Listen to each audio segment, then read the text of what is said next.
Good evening, everybody. Welcome to Honor and Blood with Joey C and Mikey B.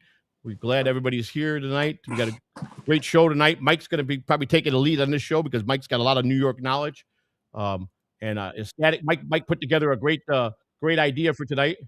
I didn't put it in the title because I wanted it to be a surprise. But basically what we're doing tonight, folks, is Mike. You want to tell them? You want to give them a little explanation? Oh, sure, Joey. Thank you so much. Yeah. It's called the mob, fact and fiction, and a lot of times TV shows and movies took the liberty of changing endings or adding stuff that never happened or people who never existed, and these are some of the facts. But Joe, before we get into that, how you been doing?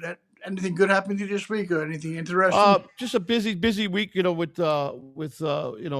with the campaign stuff and my Harley trying to get my Harley straightened out since my brother-in-law kind of did me wrong and cut out and left me hanging with the bag on this one. So, Well, um, Joe, what's it like campaigning though? Must be pretty crazy. well, it's right now I'm in the stage of putting together with I don't want to overbear myself, but I'm like 3 or 4 states that I'm getting the packets together, certain signature cards that I have to get in certain states.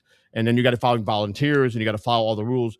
There's so many rules that they just give you the material and they tell you, we're not responsible for anything that you don't know. You got to learn this and you Wow. don't break no federal laws, so we got to follow everything to the letter of the law. So, Whoa. So how the campaign started already? How long? well, I'm about a year ahead of it because I got to get signatures. I had to get on the ballot. So I got Florida alone is 145,000 signatures. Uh, Whoa. Arizona's 135,000. California's 200,000. Oh So my you got God. a lot, but there's states that you only need 5,000. There's a couple of states you need 2,500. But the big states that you get the electoral votes because you need 270 electoral votes to win election, and there's Well, 500 and I believe 576 electoral votes total. So you got well, to get 270. So you got to focus on those big states. Like Michigan's a big state, uh, stuff like that. So Arizona. what do you need to get on? How many do you need to get on the ballot? Well, be able to secure the ballot for at least they you need at least probably to get on enough to get an election probably 30 states. I mean, you should do all the states, but you can make it with 30 states as long as you got extra. Like let's say you got Well, 350 of the you got the states covered about 350 or 400 electoral votes. And then hopefully that you do. But there's never been an independent that win, and they usually get about 1% of the vote. So it's a very big long shot. But the whole thing is we're making contacts and we're getting to meet people that maybe could get my issue, the stuff that I'm interested in helping the country with on the table, if at best, if I get clemency in the state, I have to get clemency in the state. I already got my paperwork in for the federal pardon oh, nice.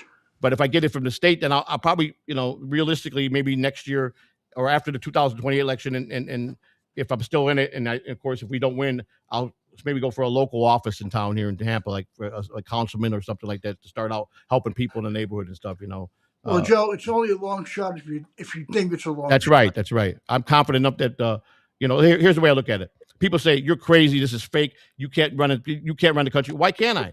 Let me tell you something. All the presidents late that ran the country, they're all on a list of Epstein, aren't they? Of And they course. ran the country, but they're all crooks and robs, and they're on this list of going to the island. I'm not on that list. I'm the only guy on the list, so I could just run it just like them. I can run it better than Joe Biden. I can do just as good as Joe Biden did. Of course. So, well, what saying that I can't? I can. People So, just idiots, Joe. They want to hate you and know, think they know everything because, like, you that's know what right. annoyed me recently, right? What's that? Joe, the country is so divided, right? It is. So divided. It is. And the president's hated as much as President Lincoln probably was, maybe more. But the thing that, like, well, I'll give you a good example, like with the Super Bowl, right? Right. I'm not a huge football fan, but I like baseball, hockey, you know what I mean, right? And basketball. Okay, now with that guy Bad Bunny, right? Just a lot of people were complaining Right. this isn't right. We're in America. You should be doing this in English. And there's other people who are like, diversity of the rules.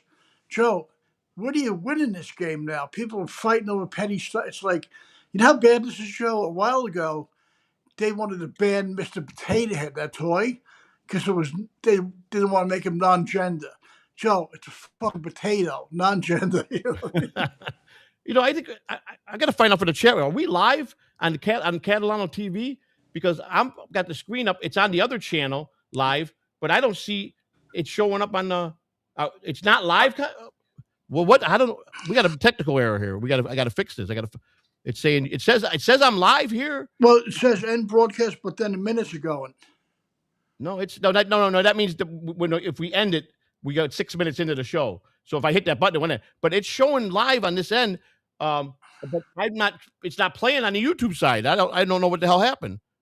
I'm not. I wish I could help you. I'm like, holy, I'm really All right, horrible. I'm going to step out, Mike. You want to just go ahead and talk a little bit with these guys? I'll be back. I'm going to go in and go on the technical side to see why this ain't playing. Really. Okay, I'll keep Be right going back. because what do you call it? Just take the floor, Mike. Talk about whatever you got to talk about. I'll be right back.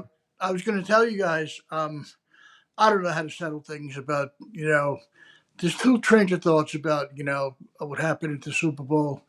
Number one, I like diversity. I think diversity is great. It really is. And then other people that don't. It's just so hard to pick a side. And I think people should just leave people alone, let people be themselves. That's the bottom line of this. And that's it. It was a pretty good week for me as well. I actually had an audition. I'm so excited for a role, recurring guest star in a miniseries that's being produced later this year. The casting people knew when they called me in. I had a self-tape audition the other day. So I think it's going to be awesome. So we'll see what happens. I just auditioned, and I leave the audition at the audition because, when you're an actor or a comic and you audition for stuff, you may not get in. It may not be your fault. It's so technical. So many reasons go into stuff. Why not? So you just got to be happy to do stuff and audition and keep yourself out there. That's the important thing. Also, on Friday, it was the first time I did anything in months. I mean, for those of you who don't know, I have a bad knee, arthritis in my knee. I've been laid up for months. I fell a couple of times, and I was in recovery with my knee. But I went out on Friday. A couple of good friends of mine, my friend Luca and his son, who I know for years, surprised me, took me to lunch. We went to this restaurant that's known now. It's on Netflix, the restaurant called Known as of the World. Hey, Joe. You know what? There was two shows made up on the same channel, so the one didn't go live. We were live on YouTube, but they just got to the other one. So I fixed the problem, so we're good. I can't hear you. You can't hear me? Testing. Can you hear me, Mike? Hello?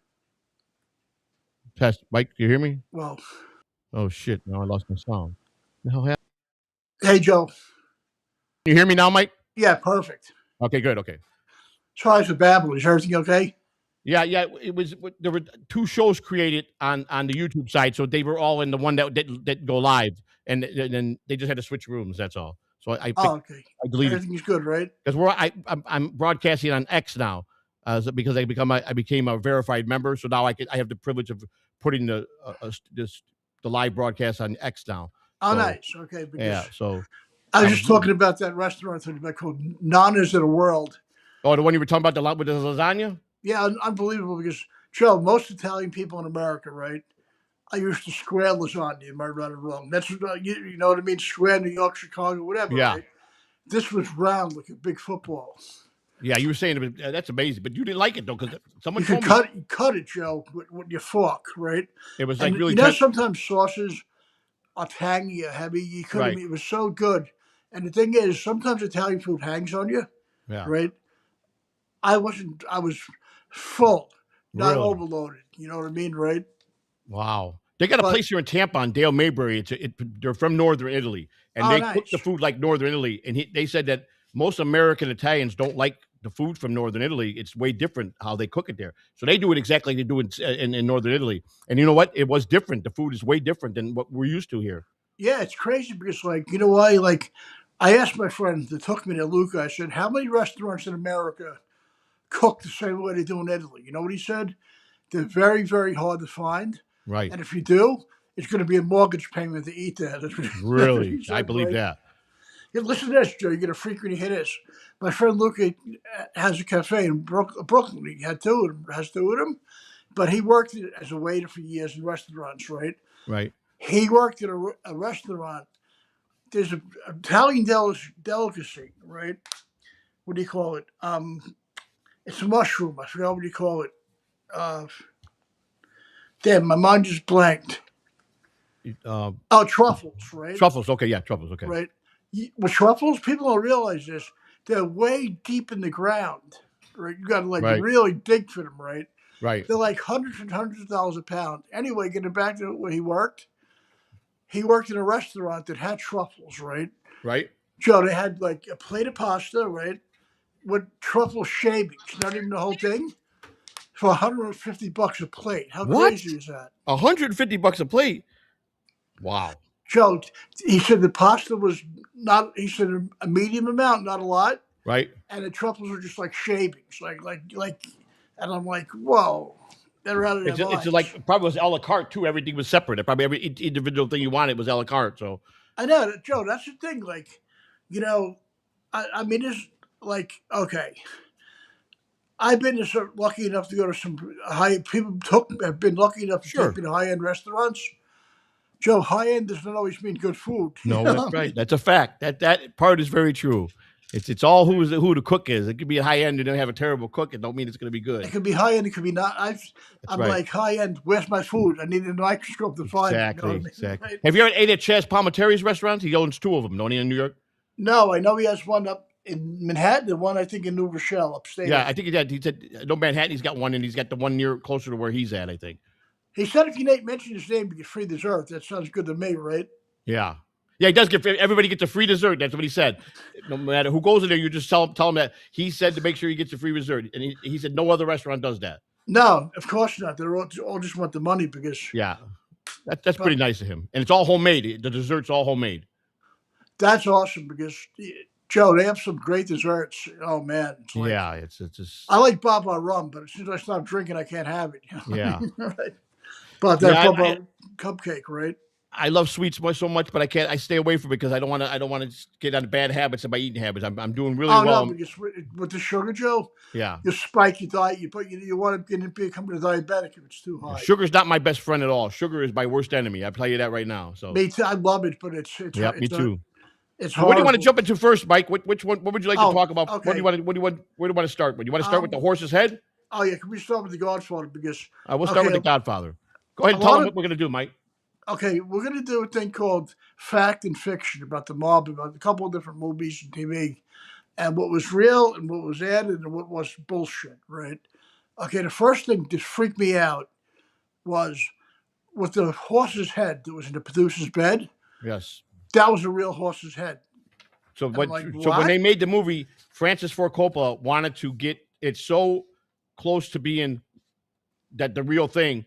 That wasn't a made up wax head or nothing. He got a real horse's head from the glue factory, I believe, didn't he? They got it from Joe. You're gonna freak when you hear this. From the They dog, got it the from dog a plant. local dog food company. Yeah, because they sell horses, broken down horses to dog food. They grind them up for dog food, and they sell them to glue factories as well. Unbelievable. They still do. You think? Oh, I think they still do. Yeah, that's a big source where they get old broke down race horses. Joe, imagine doing that. The Godfather's done today. Yeah, people be protesting and be out of their minds. Am I right or wrong? They'd be protesting with the ASPCA and PETA. People today would be out of their minds with that today. Look what the advocates did to the circus, the one that's were around for 50 or 60 years about the elephants, the abuse to the elephants and all that. They made them stop using the animals, and that's why they finally bellied up after all them years. Barnum and Bailey? Barnum and Bailey, which was out of Sarasota, Florida. They got so many complaints and so many court cases against them with the animals they used to do. They had the circus, and they had to stop all that. And then they finally closed up a few years ago. They're done. I mean, they were in business for like close to 100 years, from what I understand. That family. So they killed the industry with them. Yeah, they did. They did. But I loved the circus as a kid, Joe. I did twice too. in my life. I went for the 100th anniversary. Yeah. And I went for the 100. What was it? 30. I think 25th. 25th. Cool. So it was nice, but after in '96, that's when it happened. Like you said, people complaining about the animals being mistreated, and they just like put the kibosh on it. Yeah. Well, you remember that a lot of places had the dog tracks, the greyhounds. Oh yeah. They finally got all them closed. I don't know. I know at least here in Florida they shut them down. They're illegal here now. They closed them all down. Did you ever go to one? I always wanted Oh to yeah, see it. that was one of my it was one of my vices. I used to love the dogs. So Joe, did they shock the dogs or that's bullshit? they just starve them, and and when they're in the race, they're chasing this fake plastic rabbit. You know, they're starved. They put them in those cages, and when the bell goes off, they think they're chasing food. They're so skinny, it's pathetic, man. They look bad. They were You know, greyhounds, right? greyhounds, yeah, they make great Well, pets though. A lot of when they adopt them out after their age out, I guess a lot of people that have them that took them on as, to own them said they're great pets, really my great pets. cousin had an Italian greyhound, like a mini Oh, one. yeah. That's crazy because, like, Joe, the next thing I wanted to talk about with The Godfather is John Martino, Okay. who played Carlo, that betrayed Vito. Oh, he played Carlo. You talk about Carlos, Connie's husband. Oh, no, I'm sorry. My mistake. He played Paulie Gatto, the Oh, the one driver. that traded Vito in the younger years, in Vito's younger years. Oh, no, I'm sorry. What do you call it? John Martino, my mistake. I just John screwed it Martino, up. right. Played Paulie Gatto, what do you call it? Who was Don Corleone's driver and chauffeur. That's right. And he didn't show up, and that's when Salazzo shot him. He set him up, right? Set him up, right. What happened was in real life, and this freaked me out, his real life uncle was Lucky Luciano. So the guy that played the part, this is the guy that played the part, the actual part for the driver, was really Charlie Luciano's nephew. So that's a fact that no one knew about. No, that's a fact. I never heard of it before because I researched and I'm like, that freaked me out but Joe, you know what that made me think right away? What's that? Lucky died in like 1962. Right? I believe he had a heart attack. Didn't he have a heart attack? He had a heart attack at the airport, I think, in Italy, right? Right. When they were deporting him out of here. And like it was like 9 to 10 years later before The Godfather. Joe, what do you think of this, right?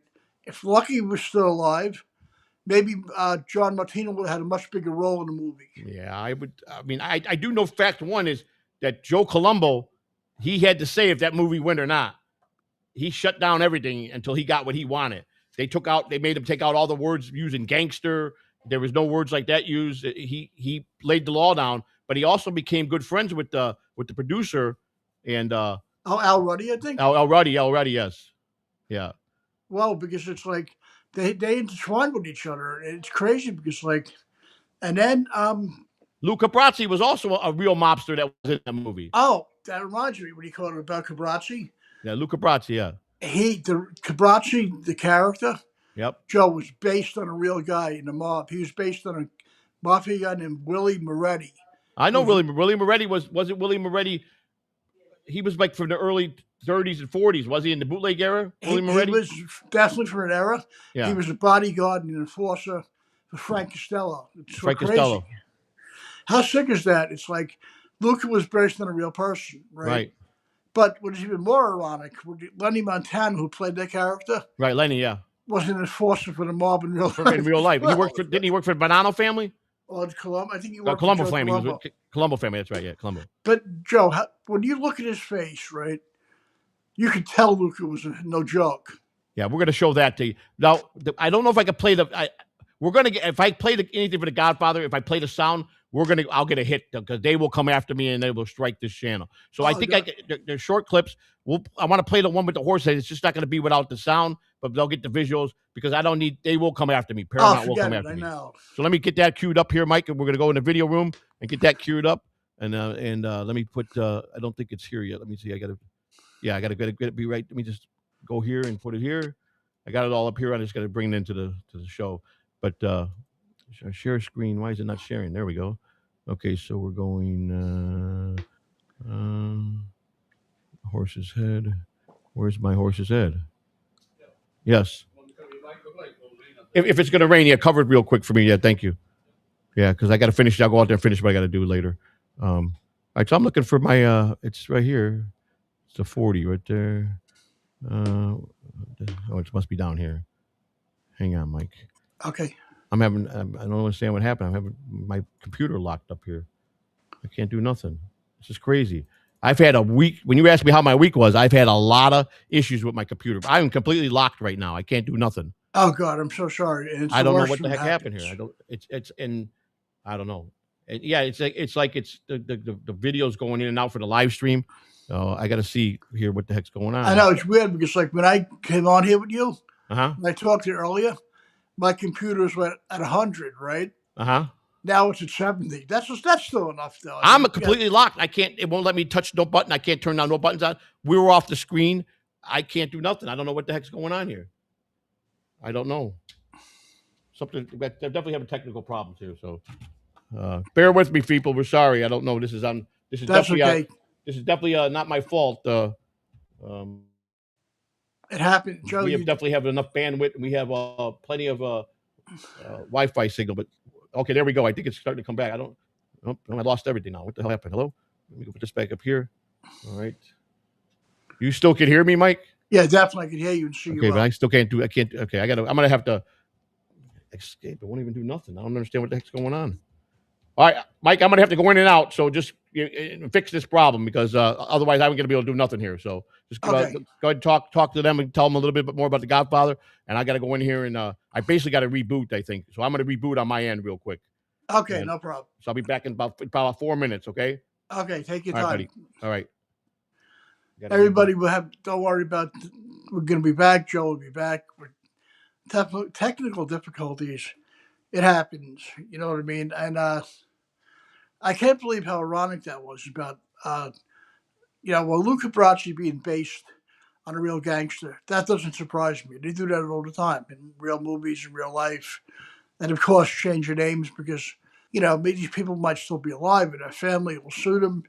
So they just don't want any problems with people. But Willie Moretti was a gangster from the 30s, I think, that was based on Luca Brasi was based off him, and the guy that played him in the movie was Lenny Montana, who had been into life as a bodyguard and chauffeur. And he was also a professional wrestler for years. He did a bunch of movies, and I was like, he looked like the real deal. I mean, I was terrified of him when you seen him on screen. Lenny Montana definitely had a great presence on, in the movie. He was well casted. And that scene where he's so nervous talking to Don Corleone like that, the real guy, Lenny Montana, was so nervous about meeting Marlon Brando. He's like, big guy like that, tough guy, was super nervous about meeting Brando, which is like ironic. And he just like kept having a hard time with his lines. And Coppola, being a genius that he is, thought it would be funny. I mean, not funny, but thought it would be great to add, that into the script to make it look like, Luca was all nervous, which he really was. Perfect idea and perfect casting because I think that what makes such a great movie. And like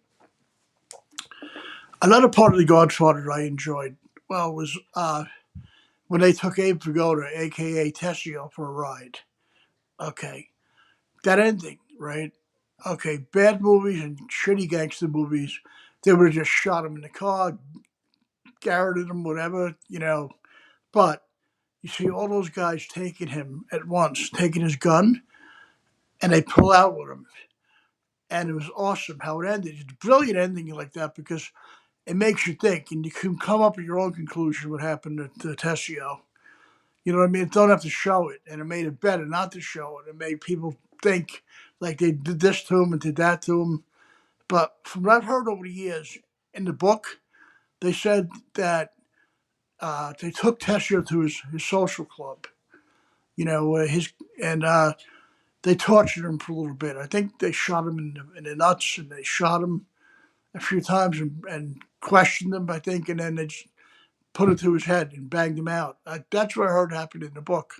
That's how he died, but they never showed in the movie, which I think is way better in the long run. I mean, there's a lot of good deleted scenes in The Godfather that I wish there would have been in the original, like the bodyguard that betrayed Michael when the car blew up in Sicily with Apollonia.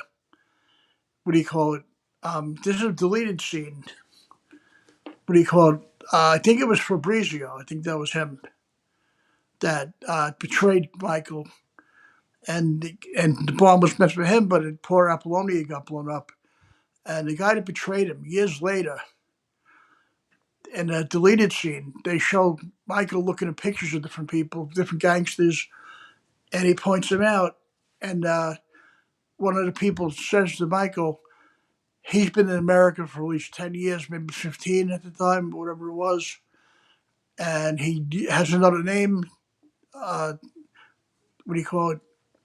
The Barzini people brought him here, and he's upstate, and he owns a pizzeria. That's how they, what do you call it, found him. So this deleted scene is uh, he's walking out of his pizzeria, closing the place, starts his car, and he gets blown up by a bomb years later. But I heard there was also another scene they shot that never made it on film. That one of the gangsters shot him with a shotgun at point blank range inside his pizzeria. That's where I heard that was an ending too to it. You know, that they changed so many things, and I wish the deleted scenes would be edited. Well, they have like a long thing called the Chronicle, I think it is, where they have all deleted scenes put in, and it's some of the deleted scenes should have never been deleted, but they only had so many hours to put it in. And then there's another great deleted scene where they're going to take uh, Paulie Gatto for a ride, the guy we were talking about earlier, Lucky Luciano's nephew in real life. When they've taken Paulie for a ride, it shows Rocco, who eventually became close to Michael, going to do his first hit with Paulie. It shows him walking into the driveway to meet Clemenza, who's working on his car. They talk about the car. He knows what's going to happen, and then they take Paulie for a ride. But there's also a scene where Clemenza tells Paulie and Paulie and Rocco, wait here. He has to call Sonny and get some what's going to be going on. He actually didn't call Sonny. He went to like this nice Italian restaurant, and he's sitting there, you know, for a while. They greet him with respect. They take him to a table in the back, and he's eating like a king. And meanwhile, those two guys think that he's, you know, what do you call it, talking to Sonny. Meanwhile, he's just enjoying himself. And then that classic scene had happened, you know, leave the gun, take the cannolis. What a good line that was. And that was improvised, what do you call it, by uh, Richard Castellano, who played Clemenza. He was one of my favorite characters as well in the movie Clemenza. Richard Castellano, he died very young. He actually died in the late 80s. He was in his 50s, heart disease. Well, he's a big guy to begin with, and I guess he just didn't take care of himself the right way. He was going to be in Godfather 2, but he had discrepancies. He wanted way more money. And I think he got paid way more money than a lot of people did in the first one because he's like a working actor. He had proved himself, and the studio knew him, so they paid him more money. When he came back, he wanted more money for the second one, and he wanted to write his whole character into screenplay and take everything out and put his work in. And they gave him the kibosh, and so he wasn't in the movie. But one good thing about Clemenza's character is that he, what do you call it, for a guy who was in his line of work, he's very friendly, like to laugh, you know what I mean, easygoing, but at the same time, he's a total psychopath when he had to be. Like in that scene when he's teaching Michael how to get ready for the hit, when he's telling him, you know, about, you know, how to drop the gun, don't let anybody see your face, you know, how loud the gun's going to be. He didn't think Michael could shoot it, and it just went boom. That thing echoed in the basement, and it gave him all the rules what to do I'm for the back, hit. Mike. I'm And back. then Can you hear me? that was such a great scene. You I hear me, love Clemenza. He's one of my favorite characters. He was very jovial, but he was Mike? also a sociopath, which made him more menacing. And hi, Joe. I can't. Mike, Joe's do you hear back. me? Oh yeah, yeah. Now I definitely can. Okay, good. Well, the whole system. We got a big storm coming in. I think it had something to do with the storm outside. Oh no, I was Yeah, just going on and on about how it much got I real like. cold out, windy outside, and it shut everything down. So I Well, just better get everything back up here. But go ahead and continue, Mike. I'm almost done getting it fixed here. So, okay, I was going on and on about Clemenza from how much I loved him. oh, I love Clemenza too. I thought the whole movie. I mean, it was so crafted so well, and you know, I know that they didn't like Al Pacino. They didn't want the studio didn't Oh want no, him. they hated him because They hated him. they wanted to use Robert Redford. That would have been so horrible. Can you now let's go take a page out of history. Can you picture right now, sit here and picture Robert Redford playing the Michael Corleone part? No, because he was too waspy, too all American. This would have never worked. You know why I think they might have wanted him? Because Michael's character is supposed to be like a He was an American war hero that was supposed to become this ruthless mob boss and take them into the next century of being legitimate. But he as he progressed, he was this everybody thought he was some frail war hero, and that they didn't want to mix up in the business, and he evolved into what he was. Redford too, because Michael went to an Ivy League college. You know what I mean? He's a college guy, and they figured Redford looked like that type. But he's not Italian. He looked like Casper the Ghost to play that role. Exactly. And it was perfect the way they coordinated. You got James Caan, who plays Sonny, the hothead. You got Michael, who was more this little pipsqueak little starting out actor that, he really didn't have much under his belt. And I think he had one movie before that he did, or some theater. And then you got the real two big guys that were in there that had any experience were Robert Duvall and Marlon Brando.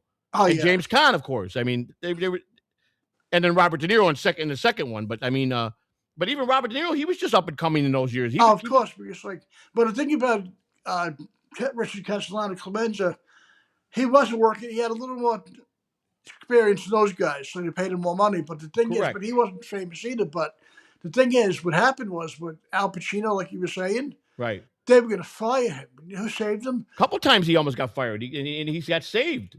Al Lettieri. He got saved. Al Lettieri to play Sollozzo saved him. But what happened, Joe, was that in real life, Sollozzo had some real gangsters in his family, his in-laws, right? Right. And this is how crazy this is. He took Pacino and a couple of other cast members to meet them and go to Sunday dinners. How crazy is that, right? Right. For Pacino to get the gist how the real mob really That's right. was. That's right. He went to a person that had both mob and police, and he went to the Sunday dinners to learn how to become a mob son, and that's amazing. It saved him. That guy saved him. Did you know this fact? Joe, sadly, Al Lettieri died a couple of years later. He had a heart attack. Yeah. He was an awesome actor. Joe, when I was a kid, Sollozzo scared the shit out of me on the screen. Oh yeah, he was good. His character was.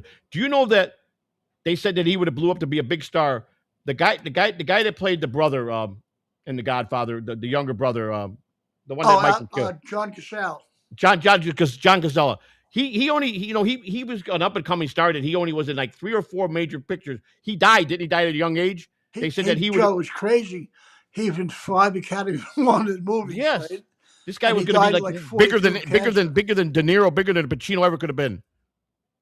He was good friends with Al Pacino, John Cazale, right? Yeah. So 5 major movies, they did together. all Oscar winners, right? Yes, right. And sadly, he died of cancer at like 42. Yeah, that's right. They said that every movie he did that he was in was an Oscar-winning movie. Every one. His last movie was The Deer Hunter. Deer Hunter. That's correct. And Joe, he's really super sick at the time of cancer. It's horrible. It's horrible. He's right. Oh, one more thing about The Godfather, Joe. James Caan hated Carlo in real life. Yes, and you could touch on that, and I got something to add to that. I don't know if you might already know this. You might be saying it, but if you don't say it, I got a fact about that one too. So okay, he hated Gianni Russo in real life. Everybody hated Gianni Russo, from what I understood. I watched him. He babble. He's like, I don't know. He's a storyteller. His claim to fame is that he was Costello's boy as a young boy. And he claims that he slept with Marilyn Monroe when he was 15 years old. He claims that Costello set him up with Marilyn Monroe. He spent the weekend with her. He was the hairdresser. And Costello found him on the street corner selling pens for a quarter a piece and give him a $100 bill every day. And he took him under his wing. He claims that's claim to fame. I mean, Joe, that sounds like kind of far-fetched, He was locked in a closet. He had some kind of disease, polio. Did he have polio back when he was a kid? Oh, yeah. Definitely. But the thing is, during that fight scene, Caan went way over the top, and I wound up breaking a couple of his ribs in real life. I'm like, whoa. I was going to tell you that. You know why that happened in real life? That beating they went to James Caan and asked him in the scene to really work him over because he insulted Francis Ford Coppola's sister, who was Telly Shar, which is his sister. Oh, she's awesome acting wise. That's his real blood sister, and he insulted her, or touched her, or made an advance at her. When Francis found out, he went to Jimmy Kahn and told him, work him over real good in that scene, and they really broke his ribs. Well, I didn't know that because I Yes. picture an idiot doing something like that, thinking he's You know, like James Caan was a real tough guy in real life. He was the real deal. No, he really knew real gangsters in real life. He was friends with them. He did. But he played it perfect, and he wasn't. I believe he's not even Italian. James Caan's not even Italian, correct? No, he's Jewish. That's right, Jewish. Exactly. He played a.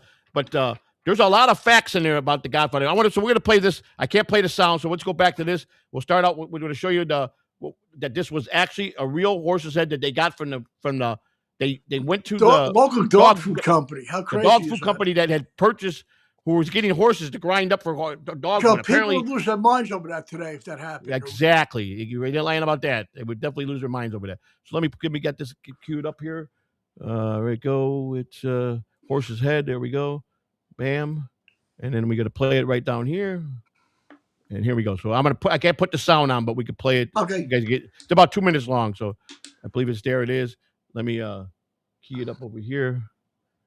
And so I just have to take the sound. Because they will. Last time I played something with the Godfather, Paramount goes all over me. So. Oh no. Yeah, they. So here we go, just without the sound. Because guys, use your imagination. So, here we go. This is a classic scene, though. What a beautiful house this guy had. Yes. So if they had that kind of money for those houses, oh yeah. Beautiful. They did really good on the locations, of scouting locations. But this is a classic scene, and this is a real horse's head. It's not a wax. It's not a made up. Joe, and you said they didn't tell the actor it was real. Yeah, I don't believe they let him know that, so they get the reaction out of him. I believe I read that somewhere. That's even better. Way better. His reaction was priceless, down to the screaming. And he made the mistake of telling Tom Hagen what his prized possession was, what he loved the most, and that was that horse. He paid $600,000 for that horse.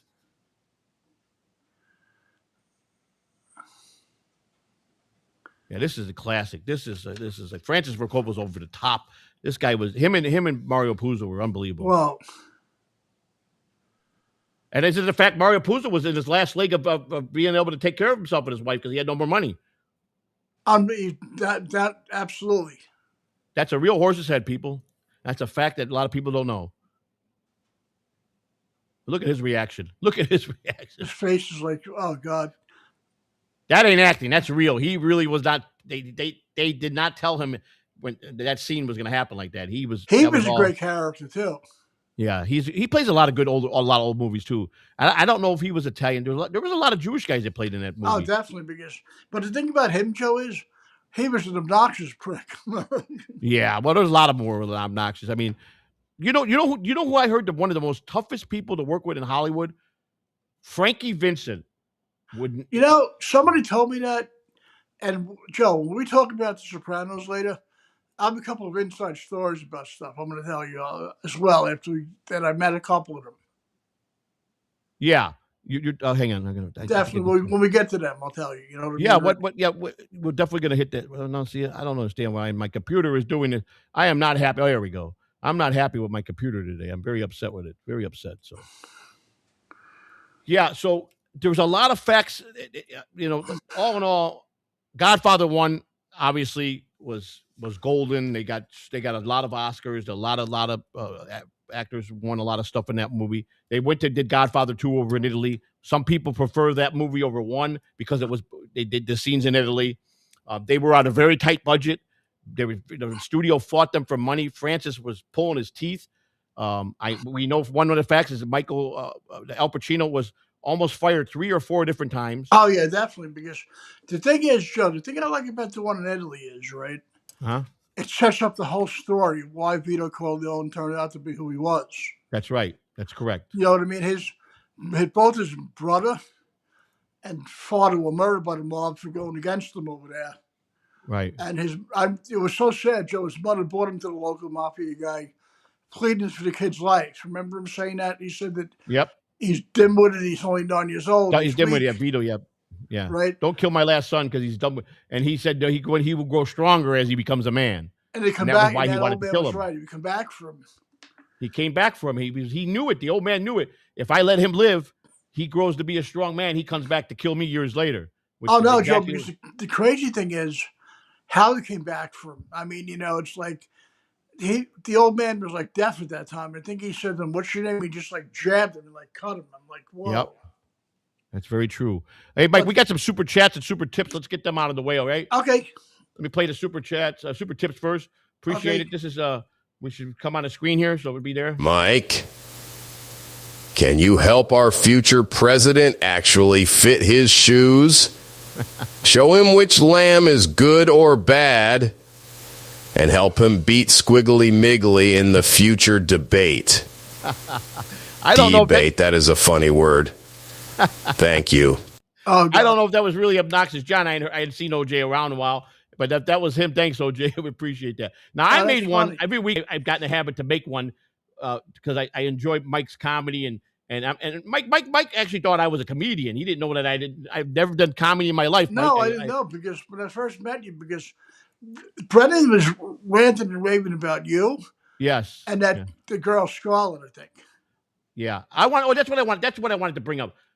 A lot of people were questioning about, did Brennan give you what they want to know exactly how you were allowed to do the show. And I told them that I'll let Mike tell the story, but you went to Brennan for permission, didn't you? Yes, because here's what happened, right? When Joey, said we should do something, right? Okay, I know I like Joey a lot. I thought we had great chemistry. But you've been friends with Brennan over 30 years. Like you've been friends with Brennan since 1998, correct? 93. Right? 93, so you go back a lot of years. And the thing is, when he first heard of it, I'm thinking to myself, is he going to be pissed thinking we're trying to do him in and run him over? That's the first thing I thought. Yeah, I mean, That sounds horrible. No, but I thought Brennan was loyal. Thinking, is he trying to do us in and run me over and do something else and leave my show? Right. So I texted Kevin, I think a couple of days later. I said, Joey wants to do a show with me. I want to know if it's okay with you before we move any further with this thing. Because I don't want you to be mad at him or me, or like be pissed at us and hate on us. Right. All we want to do is do another show. Is okay. If I can do me and Joey do a show and I come back and your show, yours, absolutely okay with me. That was great. He gave us a blessing. So there you go, people. Mike did the right thing. And if Kevin had different views on that, this show wouldn't have happened. No, but the thing is, Joe, sometimes I have an issue with trust. I mean, this may sound bad, right? I understand that very much. Like when Kevin said everything's good, sometimes when people say that it might not be good. Right. Well, I heard it. He lately Kevin has said a lot of nice things about me, and I like Kevin Brett a lot, and I would do anything I could. I love when he calls me on his show. I think that he is the guy that is the real deal as far as the podcast. He knows how to handle his audience. He's good at what he does, and I'm just glad that I'm in his good graces. And I was glad that that fan told him to put us together to meet, and I'm glad that he signed off. So I forgot who said it. I forgot who it was, but I think was it Trevino? It might have been a guy named Franco. Well, Franco, that's right. Now I played, and like I said, I made a super tip that I made for you guys. Now, I want you to know that my part in this, I'm speaking 100% fluent Italian. So I hope you guys enjoy this. Here we go. Lou's screaming like a guy who just stubbed his toe. Amachicazzo, Joey. You can't win. He's flailing, pointing at chart, sweating. Lou thinks he's the boss, but the world's laughing at him, not me. Sit down, old man. I got this. If confidence won. Mike grabs the mic like a cannon. Lou, calm the fuck down. Joey ain't a loser. He's a flipping tornado in your safe little chess game. Relax, you frail. He's coming, he's swinging, and you're about to eat dust with your overpriced advice. Lou. Porca vacca, pensate davvero che sto giocando? Sto per far saltare tutto, girare i tavoli come pazzo, e voi meglio aprire gli occhi. La storia non aspetta, io non aspetto, e quando arrivo, ragazzi, non sbaglio mai, capito? Treva fanculo, non credete che sto scherzando? Sto per devastare tutto, scuotere tavoli, fare casino, e tutti voi dovete guardare. La storia non aspetta, io non aspetto, e chi si mette in mezzo, porca miseria, cade. Oh, good. I thought if I did that in Italian, people would appreciate it. I have no idea what I fucking said. I'll be honest with you. That's funny because it's like, it's funny because I did a film with my friend Luca. I told you about, right? Yeah, you told me about it. Yeah. This is like 20 years ago. He brought two guys from Italy to film it, right? Right. They spoke like 4 words of English each, right? Uh-huh. We're driving on Staten Island. They don't know Staten Island. Joe, they put the GPS in Italian, Whoa, no kidding. right? I felt I went back to Italy because everything is like, yeah. I'm like, whoa, I was lost with them, right? And then I said, you know what's funny about them? I go, what kind of Italian food do you guys want? And they laughed. And Luca translated. He goes, we can eat that fucking shit anytime we want. What do you mean Italian food? We want to go to Johnny Rockets. Johnny Rockets. That's amazing. But you said they could speak like about four words of English, and the rest was all Italian. That's amazing. Luca was my translator, right? He said they don't want to get Italian food. He goes, we're tired of it. He goes, take us to Johnny Rockets. So we went for burgers. How crazy is that? Yeah, that's funny, man. That's pretty cool. That's I tell you, I could sit here probably for hours, you and I, and just swap different stories and history. Oh, definitely. There's just so many things I miss. A lot of people ask me, do I miss Chicago? And of course I do. That's my where I'm from. But I left there when I was 34. I've been in Florida now, believe it or not, 26 years. Well, and I spent 34 years. So I don't know. Am I an official Floridian now? I got 26 years here and 34 years home in Illinois. Well, let me ask you something, Joe, right? I've been to both states, right? I went to Chicago back in 2001 for the festival. Uh-huh. I was there you told me that. I remember you told me that. I liked it a lot. I had a good time. I went to Florida once with Artie Lang to Miami, right? Okay. It was super hot. That had to be fun. Be fun. Yeah, but it freaked me out. When we went to Miami, Joe, I couldn't believe the money over there. I seen like Lamborghinis, like they were nothing over there. Like Lamborghinis, all like high-end cars. Artie was like in a $8,000 a night hotel. It blew my mind. No kidding. How was Artie? What kind of person was Artie? Artie's he's really got a good soul, right? He's a funny guy. He got a heart of gold. And I feel sorry for him because of his we all have demons. I know you're in recovery, so am I. Yeah. And it's tough when you are, you know what I mean? But one thing I'll say about recovery is, Joe, right? I never blame anybody else for what happened to me. That's right. You can't. Because I put myself there. That's right. Sometimes people are ready to point fingers at people in recovery. They did this. My child. No, we made that choice ourselves to do that. That's right. I say it every day. That's right. We could have said no. That's right. That's why. That's another thing I admire about you, Mike, because you understand that. I can't sit here and put. Why would a lot of people do that? Put the blame. Oh, if I didn't do this, if this person did this for me. No. You became an alcoholic. You became a drug addict. You became a degenerate gambler. Whatever you chose. We choose to make our choices as a person.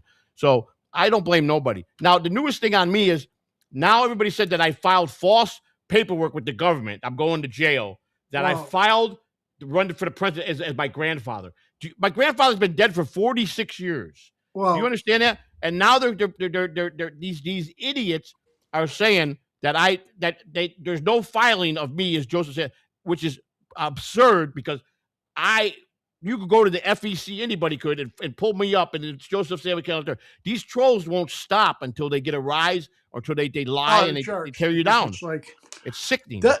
Joe, speaking of trolls, we have any super chats? We got the super chats coming in right now, Mike. You get ready to read them. Here we go. You want to read them? You want to read them, Joe? Go ahead, Mike. This is from you. Want to take it? I'll read it. Mike, blink twice. You're being held hostage by Mrs. Sig. No, there's no need to blink. We're perfectly good, but thanks for asking. Thank you for the $5, Zen's daughter. Thank you. We got another one coming in from Timothy Slapjaw Smallwood. This says $1.99. Joseph, is that Bobby Rick Sigliano? I enjoy him. I don't you remember Bobby? You ever see the movie Made? With the movie Made? No. It was made in New York. It was with what's his name? John Favreau. What's his name? Favreau. And I'm not sure. I gotta watch this, Timothy. Thanks for asking. his character was Bobby Ricigliano, and the other guy, I forgot his name. What's the other, the tall actor that's this guy comes into the scene, and he was a gay guy, and he goes, "Excuse me, what's your name?" He goes, "Bobby Ricigliano." And then he goes to the real Bobby, and he goes, "Well, is everybody's name Bobby Ricigliano here?" And he hit him with his little foo-foo. He goes, "Don't you hit me with that thing." Oh, that's funny. I gotta watch this now. Thanks. I'm curious. Yeah, it's a good movie. It was made by a small budget movie made. This is from John's Coke Jaw, $1.09. This is for you, Mike. Go ahead. Mom, you're cooking. Mike, your mom's cooking's really great. Tell her hi. I definitely will, and we'll send you a pasta bazool. Pasta Vazul. That's what we get. That's what we got in Super Chat. Or pasta bajoli. How does Pasta I don't know Vazoli, how to yeah. say it, Joe, right? Yeah. Did you ever have it when you were a kid? Did your grandmother or anybody make the real small little noodles that are real round? They make it a little bit of soup, an Italian soup. Oh, maybe because I can't remember the name of it. It was good. My grandma would make it. She would make it, and she made it into a soup. And it was the noodles were like little round balls. No, I wish I had that now because oh my God, it was so good. Do you have something called jumbort? Jumbort? It was like mixed vegetables and meat. No, I never heard that. It was fried. So you know what it is, Joe? There's so many regional dishes from Italy and Sicily because absolutely. We're the king of fried food. A lot of things they had. Yeah. Because they had no money here, they threw all ingredients together into one big mishmash. Yeah. But it was tasty though. Yeah. They made the best food ever. Yeah, I miss that most because that's one thing about Italian houses. When you got everybody still alive, the grandmother, the great grandmother, and you got the Sunday dinners without fail. Everybody's got to be at Sunday dinner. No, there's no excuses. You got to be there. Oh, and everybody's talking Italian. They don't want the kids to hear, so they're talking. They don't want you to know what they're saying. They're arguing. Of course, because Joe, and you'll be murdered on the spot if you don't. They take the wooden spoon. They used to whack my hands with the wooden spoon, man. Joe, and you know what? You want to hear something funny about going out with food and stuff? Like 20 years ago, Sal, my good friend Sal from the Howard Stern Show, had a. Yeah, your buddy. You told me you're real good friends with Sal Gavinelli. He's a great friend for years, right? He invited me to his house for New Year's Eve, right? Joe, they had a huge banquet full of food, right? So I wasn't hungry at the time. He said, "Don't you dare tell my mom you're not hungry." He goes, "You'll be fucking murdered on the spot." Now, is his parents? Did they really speak broken English? His father? Definitely. Well, no, they speak well. They do, but he still had a little bit of broken English.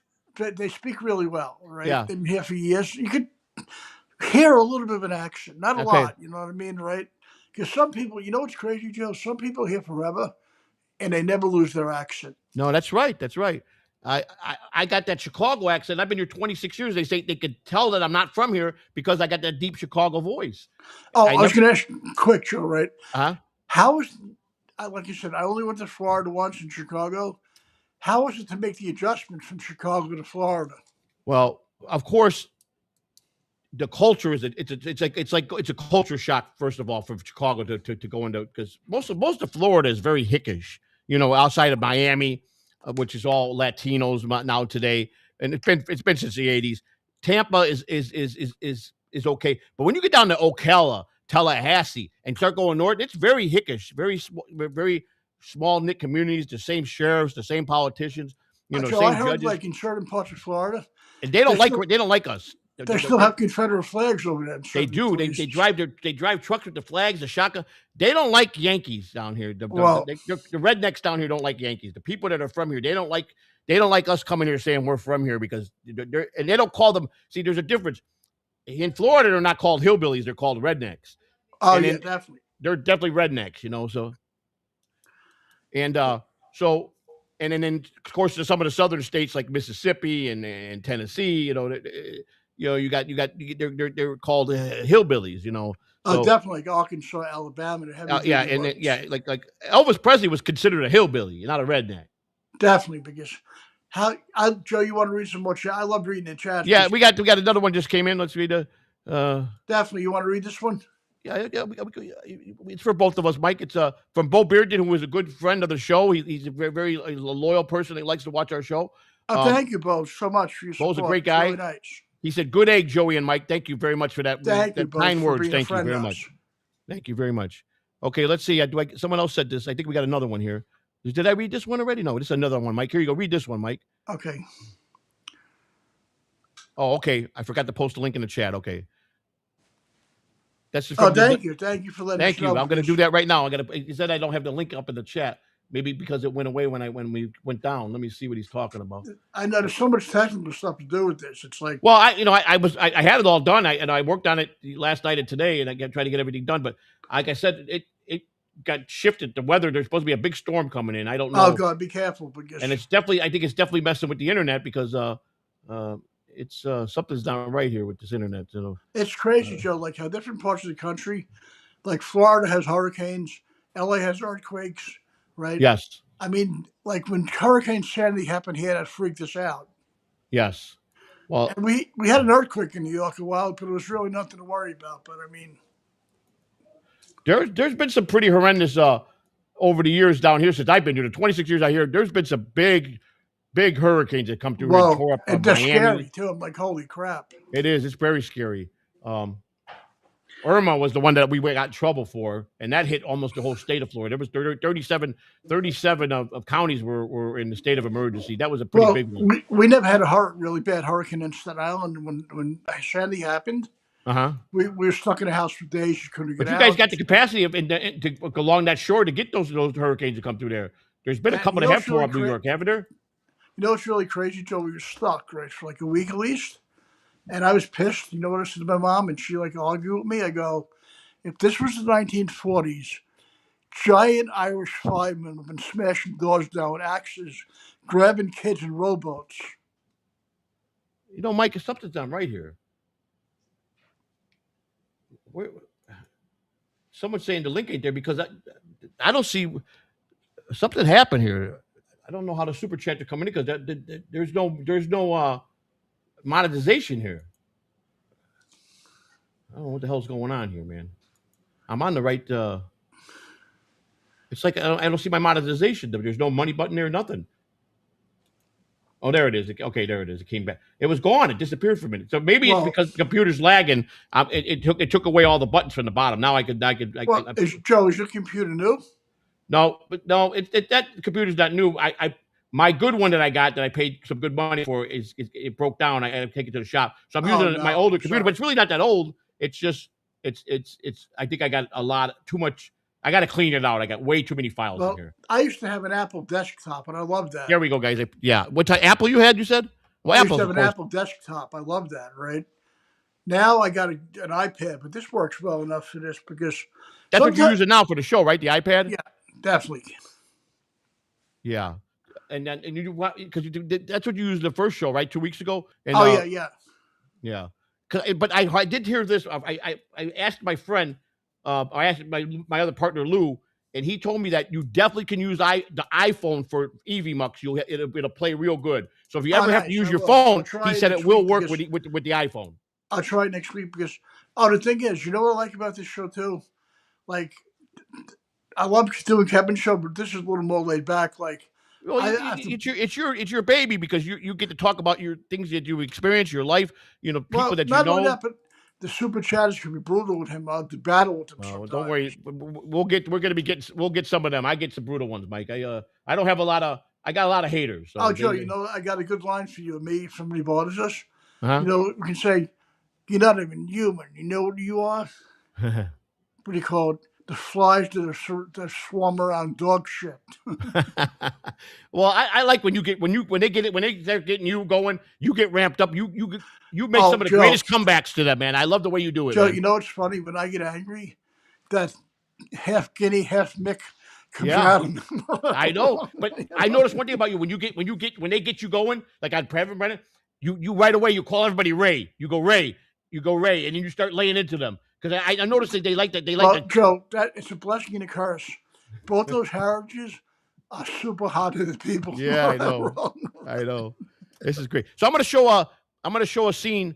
I don't listen. The worst they can do is just tell me that I got to take this out of the. So that I don't think this is the scene. One last scene I want to show in the Godfather. This is when Lou Cabrazzi went to go thank Don Corleone for inviting him to the daughter's wedding. I thought this was a classic scene, so I want to play this one. And then you could talk about Lenny the real actor that was actually. That's what I told you about earlier but I'd like to talk about Goodfellas next. Yeah, we'll do Goodfellas next. So we're going to show this, and then we're going to go into Goodfellas. Like I said, I got to be very careful with these movies because they will. I did it once before, and let me tell you something. I had 13. Well, because I had a couple of inside things I knew about Goodfellas. Some people I know. You're going to freak when you hear one of them. Yeah, I know there was a lot of facts in that one that were very interesting. So let me see if we can play this here. Let me go over here now, and then it should come right up here. There it is. Okay, so now I'm gonna play it. I don't know how it shouldn't be that long, but I'm probably gonna get definitely something on it, but I'll take it out. I'll just take it out. So let's play this. I'm gonna put the volume. Maybe they might. It's only a minute long. I might be all right. Here it is. Is this necessary? He didn't expect to be invited to the wedding, so he wanted to thank you. Oh.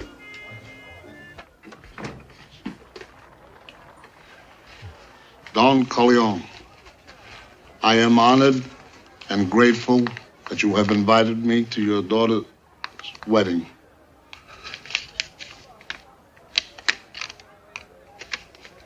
On the day of your daughter's wedding.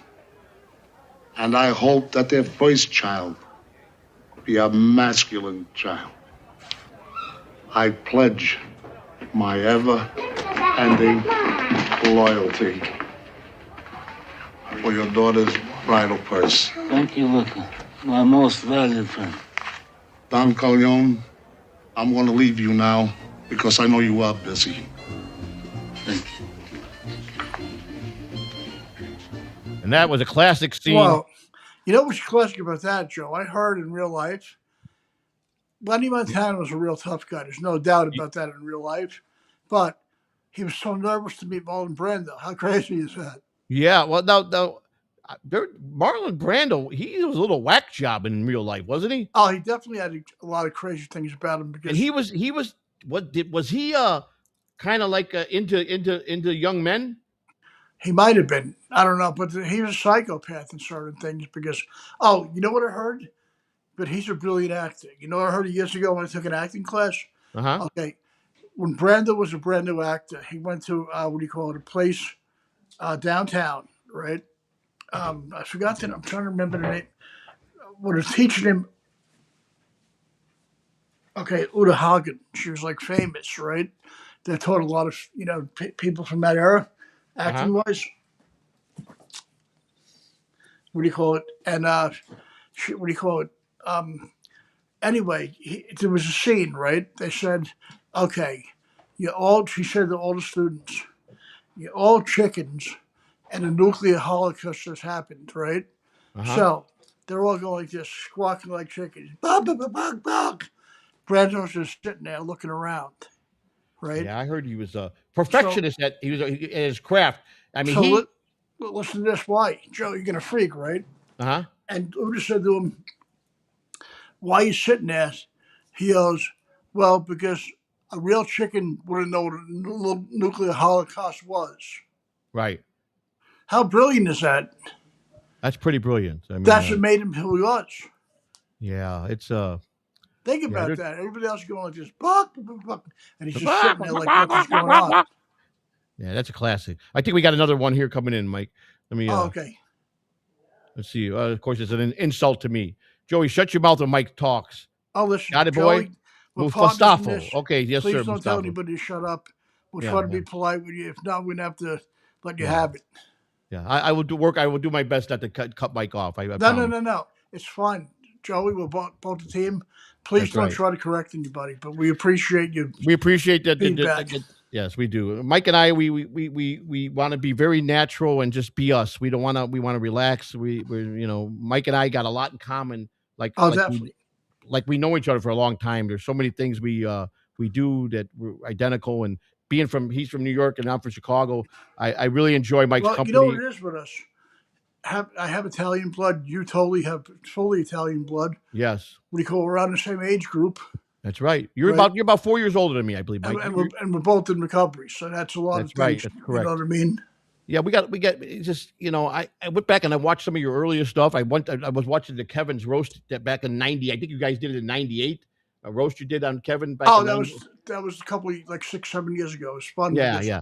I saw But- that one. You know, Kevin is you watch some of his older stuff, he was a power force the way he projected himself. He walked in a room, he was there, you know what I'm saying?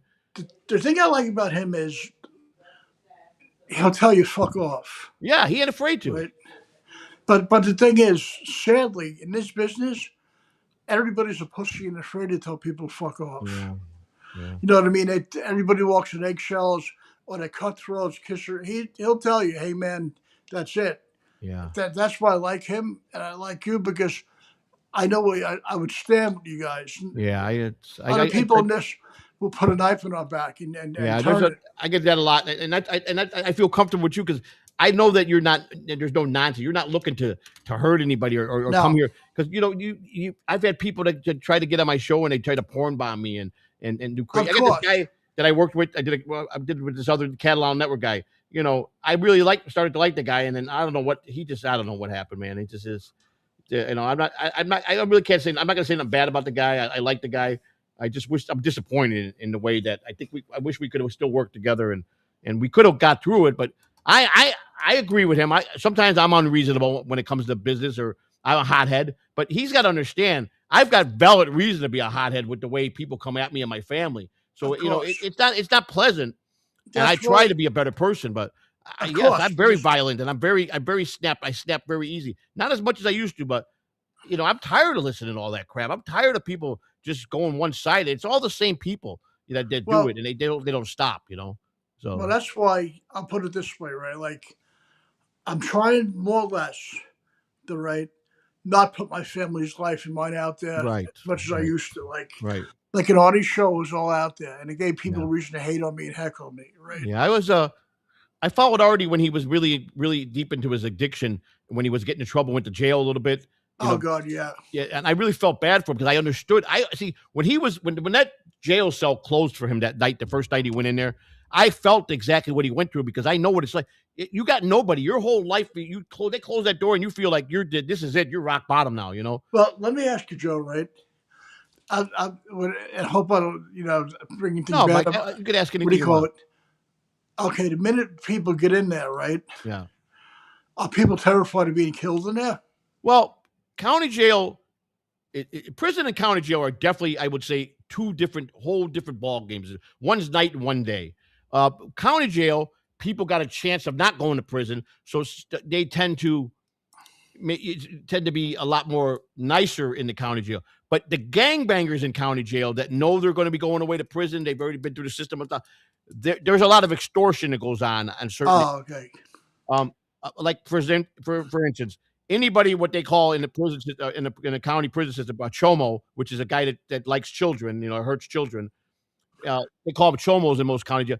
They usually beat them guys up and take all their lunch. They take their breakfast, they take their dinner, and they don't let them have their trays. Joe, they killed them too, I'm sure, right? They're taking their as soon as they come through the door with their commissary after the guards distribute, they're taking their commissary. It goes to them.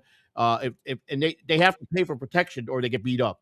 The only thing they allow the deck I was on in Marion County, there was like eight chomos on our deck. Every one of them, there was a gang leader in there for the disciples, and he took their breakfast trays and their dinner trays, and he let them eat lunch, which is the crappiest one. And they had no say in it. And I watched them tune up a few of them in the back. I mean, he gets a couple of those gangbangers, the younger guys, hold them guys up, and they beat them up pretty bad. And and what they do by taking their trays is he turns 10 trays. He was getting, man, oh man, this guy was hustling so good in the morning. He would have 30, 40 trays. He would start out with 15 trays. He would turn those 15 trays into 30 trays. He would take certain foods off of each tray to make other trays, and he would sell them. He would trade you would have to trade for a breakfast. Two dinners to get a breakfast tray if you want an extra. Oh Lord! And dinner time comes around. He sends his guys around to take the dinner trays for these guys, and it's like a racket. And these guys get behind. I mean, it's the same as money in there. And in the prison, the golden thing in prison is U.S. stamps. The U.S. postal stamps is if the guy that has the most postage stamps is the guy that's the kingpin. Well, because if you got stacks of books of postal stamps, it's gold in there. The guy with the most stacks of books, because they would trade stamps for commissary, for drugs, whatever they would do. And the guy with the most stamps was the king. He was the king. Joe, The most stamps. in prison itself, right? Yeah. The mafia people still have a lot of power in there. You think it's not like it Well, used to be? I do know that back in the day, according to history, some of those wise guys did live that movie life, but not as dramatic as they say. But they did have a lot of pull back in the 70s and 60s in the prison where They had a lot of did, privileges, right? they did have privileges, and they did, but it wasn't like it is in the movies. I did hear though that back in Al Capone's day and Benny Siegel's day, that was legit. That they had exactly what they had: a phone in the cell, like Al Capone had his dinner own served barber. from the outside coming to them. Yeah, that era was legit. Those guys had that really down to a science. Now the guys from the 60s and 70s, yeah, they controlled a lot of stuff, and they cooked, and they had a lot of privileges, but not so dramatic as today. No, I could say today, no, nothing like that. I mean, they call all the camps club fed. They ain't so much club fed anymore. You know what I'm saying? Oh, They but do. just They like- did used to have them on golf courses. They used to have them on, the stuff. The camps were at different places. They've closed a lot of camps. A lot of camps. Most camps didn't have fences, but guys would when they didn't have fences, guys could just walk out. They didn't lock the doors in the camps, so they could just walk Whoa. out to the road and leave anytime they want, and then they escape. So in Miami, they had a high risk of people leaving all the time. So they put fences around the camp. It was the first one they get fenced up, which they technically they can't lock the doors. We weren't locked in at night. The doors were open in and out because a camp you're considered partially out custody. You understand? You can't go just leave on your own, but it's the way they got it set up in the prison system is that they couldn't, unless it was a lockdown, unless it was an emergency, unless it was for safety, they would lock the doors. Otherwise, the doors, anybody could walk in. And now the camp is where a lot of shit goes on. You wouldn't believe it. You get away with so much stuff, but there's more rules and restrictions in camp. When you get the privilege to go to a camp, you got a lot more rules. So if you break a rule and you break something bad and get caught, let's say if you get caught with a lot of contraband like drugs. Well, if you got the sentence and they put you in a camp right off the rip, and you mess that up, then you're going to be going what they call on Con Air. The feds are notorious for taking midnight flights with guys that want to be wise asses in there, and taking them on what they call in Con Air, and taking them all around the United States and dumping them in prisons for a couple of days. They'll go if you're in Florida, they'll take you all the way to California away from your family, and you go on the midnight flight on Con Air. And they take you there, and they put you in the worst one to get you, so you get beat up. They'll take you to Atlanta. Atlanta's real bad. California's bad. So they do that. They're notorious for that. You fuck with the feds in there, they will take you on nightly midnight flights all over the place. Every day they'll change you all over, put you in the worst of the worst to make sure that, and they make sure they tell the guys ahead of time, the hardcore guys, this guy's a wise ass, tune them up a little bit. They do that. That's what they do. Joe, I heard a myth, and I heard this is recently a myth. When somebody goes to prison or somebody messes with them, Yeah. the myth was knock the biggest guy out and almost murder him. Well, that's not a myth. Let me tell you something. Oh, really? It's almost guaranteed within the first 24 hours you're going to get sized up. That's standard in any prison, state, federal. They're always looking to size you up. They want to see what you're about. Someone said if you go after them, they're going to come back for you. Best thing that you could do is never run, cry, or not fight somebody. Whether you know that if the guy's a monster and you know he's gonna possibly kill you or put you in intensive care for 6 months, you got to fight. You have to stand there and you got to fight. You have to win or lose. You got to fight. Be respected for sure, right? But the rule of thumb is, if when you walk in there first day and you got a lot of guys coming at you for whatever reason, if they just don't like the way you look, or maybe they don't like your charges, your best bet, if you go crack the biggest guy in the head as fast as you can, you're probably not going to get messed with. That they say to do that. They say that in the county jail, guys would take they stopped with the metal trays. They used to have the metal trays they serve. And let me tell you, you get slapped in the back of the head with a metal tray when you're not expecting it, it can do some damage. But now they got these really hard case plastic ones that are worse than the metal ones. They're real thick. And let me tell you something. I've watched a couple guys just to get out of the deck because they were there before and they owed somebody some money. They're afraid of gangs. They would just get one of those trays and take the most innocent guy in line in the food line. And this poor guy is not bothering nobody, and he gets cracked in the back of the head with the tray. And the guy's doing that to get get off that deck because he's scared. So that's very common. And he'll pick the guy that is no troublemaker and nobody wants to bother. And he'll go up there and crack him in the head with a tray. and just keep hitting them until the guy knocks out, and then guards come and they all tackle him. And that's the one thing in the county jail. The guards will jump you 10, 12 guards at a time. They come at you. When you fuck up in there and you hit a guard, you got 12, 20 guards will be there that quick. Oh, that's for her, Joe. If you take a poke at a guard and hit one and hurt them, they'll put you down. And in the prison, the guards, if you betray the guards to fuck them over, they go to the prisoners and they pay them cigarettes, give them special treatments to beat up. They'll have you beat up in there. They'll even have you killed in there. I mean, the guards have been known to have prisoners killed. So it's how you carry yourself, Mike. You can't be a pussy, but you can't be cocky. You can't go there disrespectful, but you can't let them disrespect you. You got to be. If you accidentally bump into a guy, excuse me, hey, brother, I'm sorry. You show respect. You never sit in someone's seat. Mostly in the chow hall, tables are assigned. It's very segregated. Blacks stay with the blacks. White supremacists stay with the white supremacists. The Puerto Ricans stay with the Puerto Ricans. The Italian. That's all very true.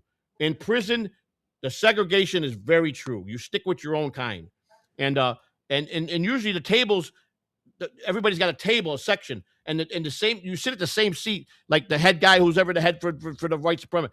That's it. You never go to another table and sit in someone's seat. Never walk into somebody's cell and sit on the end of their bed without permission. Never, ever enter someone's cell. And then if you do, by God, don't be putting your ass where his head lays. Because I'm telling you right now, that's a quick way to get shanked and killed. They will kill you in there for some of the dumbest things. But that's how they live and survive, is their rules are different than the streets. You can't be a pussy. You can't. If you show them fear, if they smell, and they're good at it, these guys like a shock. If they even see any fear in you, you're done. You got no chance of you're going to be harassed until you either shank somebody, and you might have to kill somebody, because they will fuck with you. But if you carry yourself well and they see you respectful, they generally don't bother you. And in the camp, you had guys that meet you at the door when you come through. Where's your papers? What the fuck do you mean where my papers are? They want to see what you're really in there for. They want to see if you're a snitch. They're looking for the paper to see if you're, because there's codes in the paper to tell if you're a snitch or if you're a chomo, if you're a predator, So they look for that. So that's the first thing they ask for. Where's your papers? Well, Joe, if someone walks in, right, are there anybody to be afraid of to mess with when they come there? Well, I mean, first of all, Mike, you got no room to show fear. I'm sorry to say that you got nowhere to run in there, Mike. That's the problem. So if you show fear, they're going to sniff it out of you, and it's going to be bad. Oh, no. I'm saying, if somebody they thought was really tough, would they fear them in there? Well, let me tell you, and where I was, there was a whole group of people from Puerto Rico. 101 guys got indicted under this indictment, and it was all their hitmen. Their top cabinet guys, the guy that was the leader, the under guy, they were all part of this indictment for drugs, major drug ring. They all got the same amount of time. Each of them got 11 or 12 years. And there was one guy, one small Puerto Rican guy. He was smaller than me. He's about 5'5". And let me tell you something. Every guy that was there, those 101, and we had all 100 of them between the four dorms. When he said jump, they said how high. Wow. This guy had so much power. It was unbelievable. And these big guys, I talked to one guy, he didn't speak too good of English. And so, but he spoke enough to understand him. And I asked him, we was talking about what happened. He said he got the order to go whack these guys that were snitching in some cases. So he went home. He had a nice day with his wife. He took her out. He had lunch with his wife. He went home. He took a shower. He put on a real nice suit. He got all his artillery ready, his guns, his rifles, his bags, put him in the trunk of his car, and he proceeded to kiss his wife, told her he'd see her in a couple hours. He left about 7:30 at night because they told him to make sure that was done by 8:30 at night. He gets to the people's house to where he was going to kill, and as soon as he pulled up, the feds swarmed him. It was a setup. Wow. The feds knew what he was doing. So they let him go all the way through the motions when he got to the front he got to the trunk to get the bag of the guns out, they swarmed him. So they got him dead to right as a hitman going to commit murder. And he was on their orders. He's one of the hitmen for that, or for those organizations in Puerto Rico. And some of these guys were big guys, but that little guy had so much power. And grew up when he asked me, he goes, because he called me, they would, they give you nicknames in there. He's Italian, come here. They call me Chicago Italian guy. They go to Chicago, come here. He goes, I got cousins in Chicago. Where part are you from? He goes, He goes, you seem all right. You keep to yourself. You mind your own business. He says, you interested in a job? And I said, what job? He goes, first of all, how you holding on money on the books? I said, well, I don't got no one give me anything, buddy. I said, I'm here all by myself. My wife's in prison. I said, and, now I was sending my wife $300 a month, but now I'm locked up. She's got nothing coming in. So I'm really worried about my wife more than anything. He goes, I tell you what, I need a lookout from 6 o'clock at night to 9 o'clock at night every day. You just sit in the day room and watch the windows, play cards, and let us know when the night guards are coming out of the office to come in here. He says, I'll give you $600 a month on your books. My family will take care of it. Give me your prison ID. And I said, well, I'd rather you just put half of that to my wife's book. Give me, like, the time I was in there. Like I said, I want actual prison time. I only did, I got there February 1st, and I went to the, so I was there all the whole month of February, the whole month of March, and then in most of April, I went to the halfway house. I was supposed to spend 58 days in the halfway house. So I was there 29 days, 31, 41, 41, 51, 51, 60 days plus, I think 20 days in 17 days in April. So I was there 76 days. So basically 3 months. He put 300 every month in my books, and all I did was sit there and when he wanted me to say it in Spanish, policia, policia, policia coming, because they were doing all their deals. They were bagging drugs up. They were on the cell phones, because contraband. They had all kind of so I would give them enough time to put the cell phones away. A lot of them were talking to their wives, but everything was done through Cash App. If you got Cash App, you're gold. If you got money on Cash App, you can buy anything you want in there. Oh, God. We had a shutdown, and there was a lot of rich people in the camp. We had a lot of white collar rich guys there, and there was a guy there that was in there because he misfiled a Social Security number on a government form. And he got 6 months for misfiling, and his shtick was he got into he was very good at cracking Bitcoin. When you lose your password to Bitcoin, you lose your money. You can't reissue it. He said something about they don't reissue passwords or something once you lose the access to your Bitcoin. He knew how to break. He had the material and the software to break into get people's fucking Bitcoins, and he made lots of money, millions of dollars. He would steal from people. Oh, God! And he was a white guy, a big white guy, 6'9". He was with a Colombian woman, and he lived in Miami, and he lived a very lavish life. So he liked to drink, and so he would pay $250 to $300 a night for a bottle of whiskey, top shelf whiskey, just right from the store. And he would pay this guy that was who handled the liquor in there. It was the Cubans. The Cubans had the liquor in there. So you had to go to the Cuban guy, the runner, the Cuban old man. The old man sat up on the third floor, sat in his chair all day. A real old guy. You had to give him. You would tell him, go get the Cash App from him. Call your people and send the $250 or $300 to the Cash App. When he got the okay from his people that the money was paid, and then every night he would send his younger guy wherever they had it stashed to get the booze, and then a couple guys would deliver it to the people that bought. It was a big business. Now cell phones would sell in there from 300, well 150 to 300, and iPhones were like 450 to 800. Oh, Lord. So Joe? Yeah. Can we talk about Goodfellas? Let's go into Goodfellas. So let's go into Goodfellas. He has some fact and fiction, right? Let's go, Mike. You got the lead. Go ahead. Okay, thank you, Joe. What do you call it? Now, I loved hearing what you're talking about. That was awesome. Yeah. Good facts information because. Well, you asked about prison, so I just wanted to give you the whole story. Oh no! I appreciate it because, okay, with Goodfellas, okay, Michael Imperioli, who played Spider. That's correct. When he got shot, what happened was there was some broken glass still around and then be cleaned up. He fell and wound up being rushed to the hospital to get stitches. Michael Imperioli played the part of the guy that was serving them at the card games, right? Spider, yeah. Because Spider, yeah. He what happened was when he got shot, I don't know if it was the first time or the second time, they forgot some glass broke in real life, right? They forgot to clean it up and he landed on it. And he wound up being rushed to the hospital to get stitches. Now, who in real life did that actually happen? Did Spider actually get shot? Yeah, Spider was a real kid because he got shot by Tommy DeSimone, right? He was like a 16-year-old kid, right? He was like a transient. I hate to use that word. Like he had no family, right? A known family, right? And He was only 16, and it's a shame the mob used guys like that as coffee boys, Right. as errand boys, Do whatever. all the dirty work. And they had no regard for them. They Yeah. were dispensable. You know what I mean? The only guys that were safe, even if you were a made guy, you still weren't really safe. Yeah. People could do you, and an associate was a little safer than an associate was more respected than Spider. Yeah. And what happened was he did get in a fight with Pesci. Tommy DeSimone, Tommy DeSimone, right. and he shot him. And then Spider made the mistake of he had a cast on in real life Right. of fucking with DeSimone and fighting with him again. Well, that was his death warrant.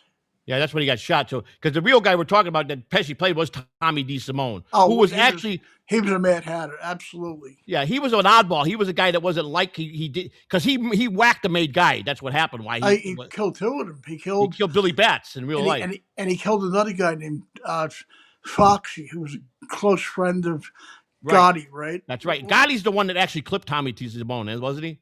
I'm not sure. They keep saying he was. I'm not They positive. say He might have. that the guy that took Tommy DeSimone was Gotti, that he did the actual hit. The thing is, what happened with the guy Foxy was, right? Tommy dated Foxy's sister, right? Right. That's correct. That's right. And he didn't like the idea of him dating some mafia. She was a good kid. She was a good wanted kid. her to date a civilian, a regular guy, right? Right. He didn't like it. Him and Foxy got in a punching fight. DeSimone rang his doorbell and shot at point blank range when he came out of the house, right? That's correct. And in real life, we're talking. Oh yeah, and then Billy Batch, and then other things, and they had. Now, Billy Batch was his real name in real life. Billy Batch, that was his real name. Oh yeah, and the crazy thing is, Joe, right? Billy Batch died in 1970, right? Correct. They waited 9 years to get DeSimone in. How crazy is that? You know what that? And you know what? In real life, they'll wait to whack you if they have to. Am I right or wrong? They don't care. They'll wait it out. Yeah, it's the moment's right. It's funny that right. we're talking about this Goodfellas thing because and I'm going to tell you this, like, if you know exactly what I'm talking about, so you could also add this to them. Now, back in those days when everybody was up and coming, like John Gotti formed a club called the Sinatra Club. Yeah. Now, the Sinatra Club was a club that all five families, anybody from the five families, was allowed to be in that club, and they actually be no war. They were like all the oddballs. And Tommy DeSimone was part of that. The guy that Tommy DeSimone killed, the Foxy. These were all rejects from different families, and Gotti put together this club, and they were all misfits. And Gotti was making his bones when he did his big heist. And he used all the guys from different outfits to be part of the Sinatra Club. Joe, it's like the United Nations of Wise Guys. That's right. Yeah, and I got a clip to play, Mike, a little bit here for you, nice. and you can talk about it because I know that you got a lot of facts that you want to talk about with Goodfellas. Now, Mike, in your honest opinion, do you feel Goodfellas? Now, I've heard this from Michael Francesi. I've heard it from Sammy Gravano. I've heard it from the other guy that's. The guy that has the new coin thing, his name is Dominic. He was a captain in the Bonanno crew. Oh, I know who you're talking about. I don't know how to pronounce his last name, but he says that they all agree that Goodfellas was the closest to the reality of the show, with only a few things that they made Hollywood, but most of it was real on the point. Oh, I definitely think so, because you know why? Everybody is lured in, especially young kids that are fascinated by it, that want to get in the model to get in. Everybody thinks they're all millionaires, living high off the hog. They weren't. I mean, all heavy-duty money, millionaires, right? The bottom line is, half those guys are struggling to pay the bosses, and they're not millionaires. You know what I mean, right? And half of them are gamblers and all money and all kinds of stuff, right? They're not all millionaires like people think. And people got misunderstood that, according to the movies, when someone went away to prison, their families were taken care of. That's not true either. No, you're on your own. You were on your own. They would tell the wives, go down to the welfare line and get your kids on welfare. They didn't want to have nothing to do with you at that point, because they just shut. There was no honor about taking care of the wives or the kids or the gumads or anything. You were because you know why I think it is? Because if you were helping, the government would find out and get on there. You know what I mean? Right. And then they'd have all kinds of indictments against them. Maybe. That's maybe. right. And I believe that because some of those, back in the day, way in the early 19th century, before they organized the commission, you had what they called mustache Pete's. That's why mustaches weren't allowed to be worn. The old guys like they called them mustache Pete's because they wore those big mustaches, and they were like the boss, Joe the boss of all bosses. They didn't like that the new up guys like Luciano and Lansky and guys like that. They wanted to get rid of those guys because they were squeezing so much money from the Italians that came over on the boats. Oh yeah, they were squeezing their own kind, and they didn't understand how an Italian could go hurt another Italian. They couldn't understand that. They didn't understand that. Plus, Joe, they were constant blood bets in those days. They didn't care. But the Black Hand. The Black Hand. I heard there was a myth about the Black Hand. Oh, the real story I heard that the Black Hand wasn't as powerful as everybody thought he was. He played that role to make people think he was, because they said that the real reason why Vito Corleone in the movie killed the Black Hand, because he knew the truth that the Black Hand was a phony. He knew he was a fake because he knew he was fake. There was something that he caught a tail of the guy. He knew that the real boss that he claimed to know, he didn't know that well, but he played it really well to scare all the good Italians that came here that were honest people, and he would scare the death out of them. Joe, you're going to get a kick out of this. When I heard this from the inside from somebody. Okay, the character Chuck Lowe, who played Maury, right, was a real tough guy in real life. Really? Right? He got in a fight with an actor on the set, broke the guy's nose. How crazy is that? Took the guy to the hospital. Yeah. I would never believe that because his role, he looked like a little sissy boy, you know? No, he was a real tough guy in real life. Yeah. Did you ever? You know Chuck Zito? I don't know him personally, but I talked to him like on Facebook once. They say he was the legit deal, wasn't he? Oh yeah, definitely. Because Chuck Zito was. I heard Shuley talk about Chuck Zito. They're real good friends. You know what's crazy? You mentioned Shuley and Zito. I met Chuck Zito years ago. Right. Here's what happened. Shuley had a show, the Miserable Men Show, years ago. Right. Remember that? And Levy was there that day. Me, Shuley, Levy, and I forgot who else. And they said Chuck Zito's coming on to be a guest. Right. I was all nervous because I knew his reputation. I heard he was a badass. And I said to Shirley, is he going to pick me and break my balls and want to kick my ass in? And he goes, no. Yeah. He goes, he's a real tough guy. Don't even doing any of that shit to you, right? So I get in there. He comes in. He looks me straight in the eye and shake his head like a gentleman. One of the nicest, most polite gentlemen I ever met. Those guys that like that, the tough guys, the real tough guys, they were real nice. And they blow you away. They were sociopaths. They could go kill on a drop of a hat, but they were really nice to people. I couldn't believe it, right? I thought he'd break my balls and fuck around with me, because he didn't know me, right? He was the exact opposite of what I thought, right? Yeah. Same thing with like some real mob guys, like Russell Buffalino, right? Yeah. From Irishman, was supposed to be a super laid back guy. He was a great neighbor and a good father and everything else.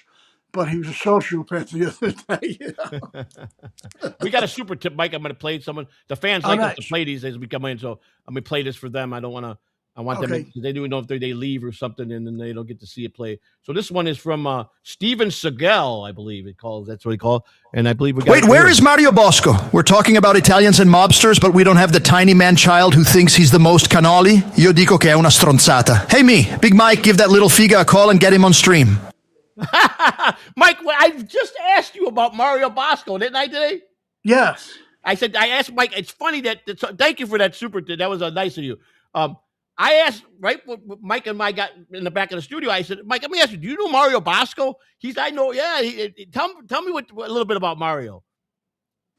Oh, what did this guy say? He's an eccentric kind of guy, ain't he? I couldn't see. What did he say about Mario? I'm so sorry. Oh, you want to? Let me play it again for you, Mike. Hang on. We played again. This is from Steven Seagal. Thank you for the $6. Wait, where is Mario Bosco? We're talking about Italians and mobsters, but we don't have the tiny man-child who thinks he's the most cannoli. Io dico che è una stronzata. Hey, me, Big Mike, give that little figa a call and get him on stream. What did he say? I'm so sorry. I can't. He's telling you. He was asking about Mario Bosco. Where's that? We're talking about mob movies and mob stuff. You call your friend Mario Bosco and get him on the stream. He's saying. Oh, okay. I don't have his number anyway. Yeah, but I just asked you about Mario Bosco. What kind of guy? He's a kind of an eccentric kind of a guy, huh? Yeah, definitely. He's unique. You know? Yeah, unique for sure. Yeah, I like him. I mean, I know he played in a couple movies, a couple Oh, gangster that movies. he's a character for sure. Yeah, Because, that's what they say. How well did you were you good? Were you close with Cabby, guys like that? Did you know Cabby? no, I never met him. Not a great guy. I know Yeah. John got in a big boxing match. That's all I know about him. Yeah. All right. So let's get back to the Goodfellas. Now here's I'm gonna Mike. I'm play this for you so you can talk about because it's about Tommy D. Simone, which is one of the guys at Goodfellas. So this is a scene from the movie The Sinatra Club. A lot of people might not have seen this movie because it wasn't a big budget movie, but this was I just watched it the other night. So let's play it. Let's play it right now. Let's see. This is the guy that played Tommy D. Simone. I love this movie. Of money, I want to go to the betting scene where they're all on together DraftKings and the guys or you're foxing FanDuel. all them in the bathroom. That's talking about Gotti. Here's the meeting now. No, this is not it. Let's see. I get to. This is now. Here's the fact, Mike. Did you know that Willie Boy Johnson was a foreman for over 20 years for the FBI? Oh, yeah. That's why they killed him, right? Definitely. That's why they killed him. Grew up misfits, orphans, and outcasts, and nobody gave a shit about. But I took you in. That's this guy that played Foxy. Why? These are all misfits. This movie's all about misfits from all the other families. Because all the you know why? Because they would never be wise guys. None of them. Yeah, right now. Great talk about Tommy D. Here's Tommy D. Simone, the guy that he was a big problem because he whacked the made guy, Billy Bash, and guys like that. Joe, I don't think any of those guys would have been made guys. Isn't this Mario Bosco here? Isn't that Mario right there? Yeah, I think that's him. That's the Sinatra Club, guys. You guys, I love that. I haven't seen it in a while, but you guys should watch it. It's a good movie. It's funny. It's just a good movie. So back to Mike telling us about the Goodfellas. Joe, there's some more crazy things about Goodfellas. You're gonna freak you out, right? Okay, in real life, when Henry went to apologize to Paulie and ask him for money, in real life, he sent his wife Karen.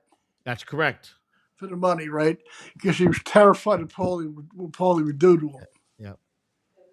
And also Henry Hill did a lot of fibbing. Oh, definitely. When he consulted on this movie, he wasn't according to some real guys that knew Henry very well. He wasn't so involved like they made him in the beginning of the movie. Put a lot of bullshit out there because, Joe, the thing is, he was he knew if he went to apologize, he would have had 10 bullets in his head going now. Exactly. Because, another thing, Joe, about Goodfellas is, okay, that scene with Frankie Carbone never happened in real life. He was not put in they did not find him in the back of a truck hanging on the meat hook. Carbone was based on a guy named Angelo Seppi. He was part of that crew. And they shot him and killed him in his house in Brooklyn in the mid 80s. That's another fact that they spoofed up for Hollywood. Most of the Henry Hill stuff in Goodfellas was Hollywood, but outside of those couple things, the movie is probably the most legit, closest to the real Wise Guys as it was. Oh, the Wise Guys definitely but then there's another thing that freaked me out.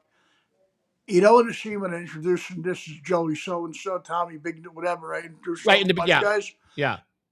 Louis Ippolito played Fat Andy. In real life, he's one of the mafia cops that was an assassin for the mob in real life. He was a real cop in real life. And an assassin for them. And a dirty cop. In real life. Louis Ippolito, he died a couple of years ago. Yeah. Him and his partner, Caracapani.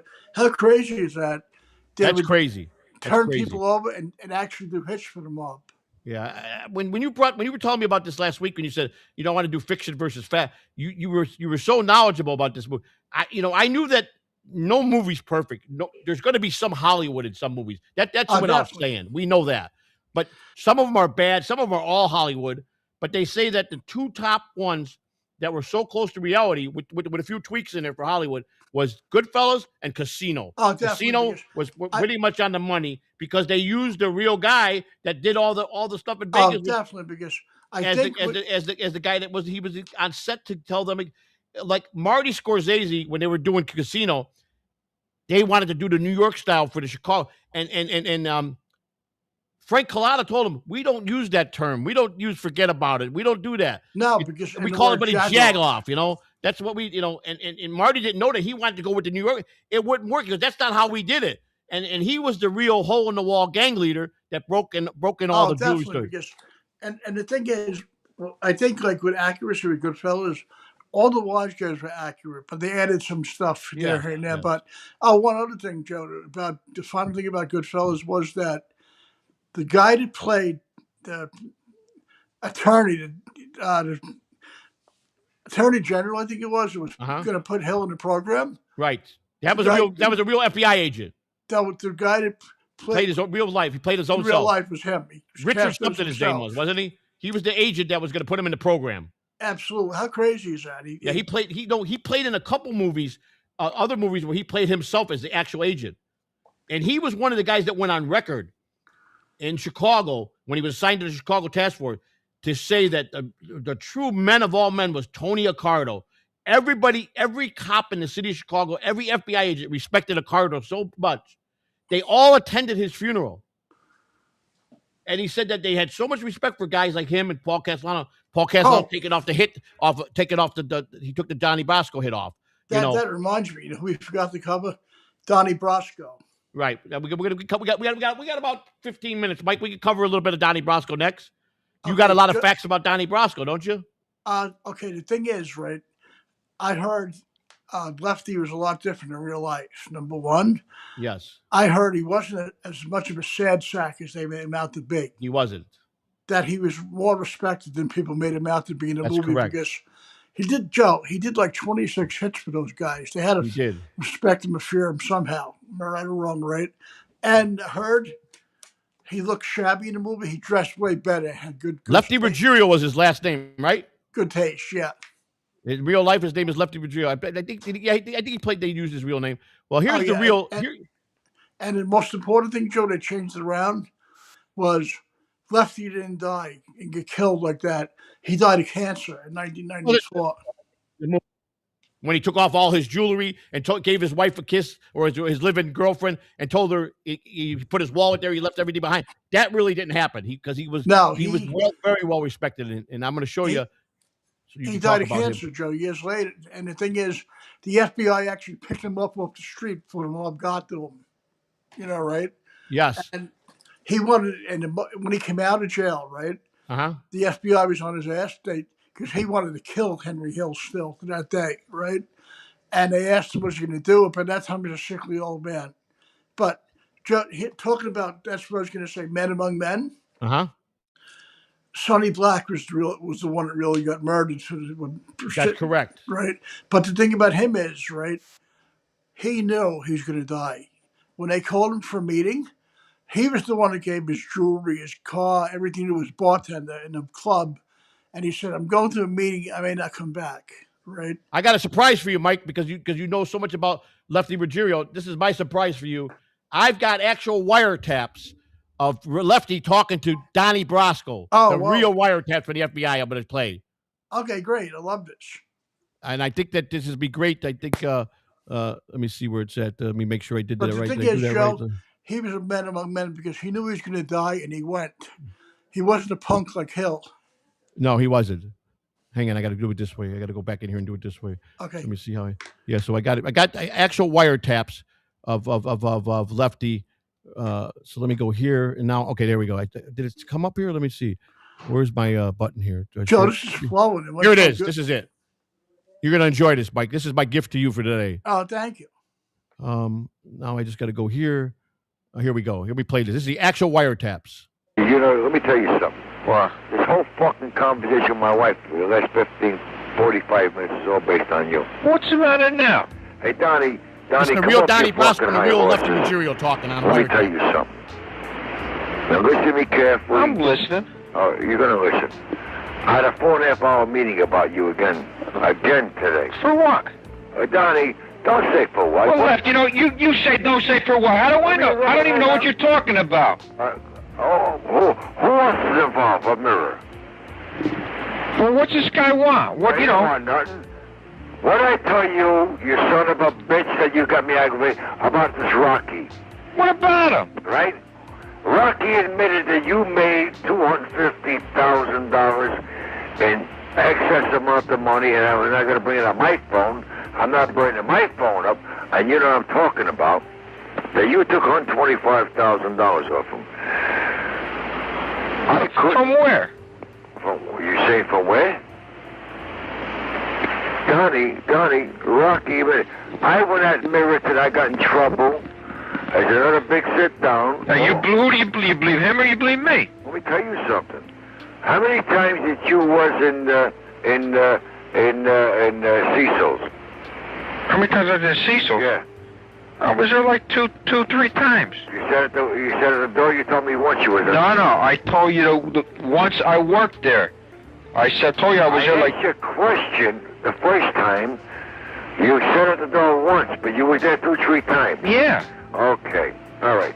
Now, Rocky admitted the bosses. Yeah. I won that decision because the guy had no right to go at him, Mirror. He's on the payroll there. You know, let me tell you something, my friend. Let me tell you something. I had a big fight with Sonny over you today. It ended about an hour ago. About what? Why? Because they went to him. I told you to go to Rocky. You says no. I didn't say no. No, I told you to tell him to get away from that son of a bitch. Did you bring him in town? Who? You. You mean I bring him in town? Did you bring Rocky in town? Oh, Lord. Yeah, he come up there. Why? You come up there. Why? You're talking in circles. I don't know what. First, tell me what the argument was over. Forget about. You're gonna be sent for. You're gonna be sent for. And I promise you one thing: nothing's gonna happen to you, because I stuck up for you all the way. Let me tell you another thing. Well, who did Rocky tell that I made 120? Anthony Mirror, that you shook him down. He's made it in fucking junk money. Hey, look, I'm fed up with this bullshit over here. What? I didn't hear you. What? Junk money. Junk money? Yeah, that's right. Rocky admitted them. Could you prove different? What? Anything I ever did, you know about. What are you talking about, junk money? What am I going to do with Rocky? What am I going to do with Rocky? Where I ever see Rocky outside of Miami Beach? That you cut up any money? Where ever cut any money with you in Miami Beach? Never. Stop it right there for a minute. You see, this is the actual tapes. He's hot, but he went to bat for. So obviously, Donnie Brasco in real life was so deep involved. He actually was almost becoming a made member. Oh, he definitely. He was very close. Very close. That's the real Lefty Ruggiero. Now, in the movie, they made him more like a dumb-witted guy. No, like he was not somebody like he was a drinker and alcohol. He was a very sharp individual. Oh, definitely, because and the guy that's talking about Mira was named Tony Mira. He was a Roy DeMeo right. type. Right. He and was Go ahead. Psycho. Right? Tony Mira, Brasco talked about him. He said nobody liked him in the mob. He said he was angry, hostile, unfriendly, never joked. Yeah. And they said he carried a knife with him all the time. They said Mira was super psychopath and feared. That's what they're talking about. And Lefty wasn't a small guy. He was kind of a tall guy, wasn't he? Yeah, definitely. He wasn't a sad sack like they made him out to be. Yeah. Far from it. Yeah. They made him out to be a Scrooge. You know what I'm saying? And you know what's crazy? Brasco, Joe Pistone, was Lefty's best man at his wedding. How crazy is that? That's right, yeah. Yeah, because I knew that Lefty had died of cancer and later on in the years, but he never got sent for when they ended at the ending. That's how they made the ending. But like I said, Mike, it was a good idea to point out all the facts and the fiction. Well, the thing is, Joe, I heard in real life too that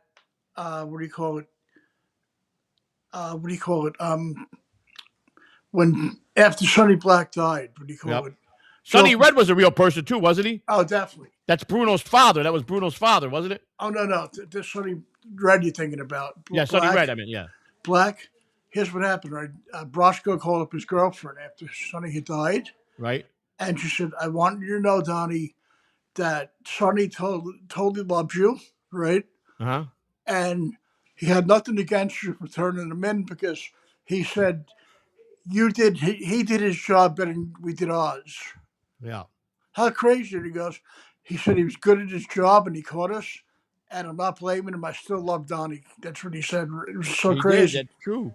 When you get time on your own time, Mike, just put into Google, in the YouTube search, the wiretap for Donnie Brasco and Lefty. There's a tons of hours of that you could really get firsthand from their mouth when the FBI had him on wiretaps. His voice Sounds like a real tough for them, Yeah. sure.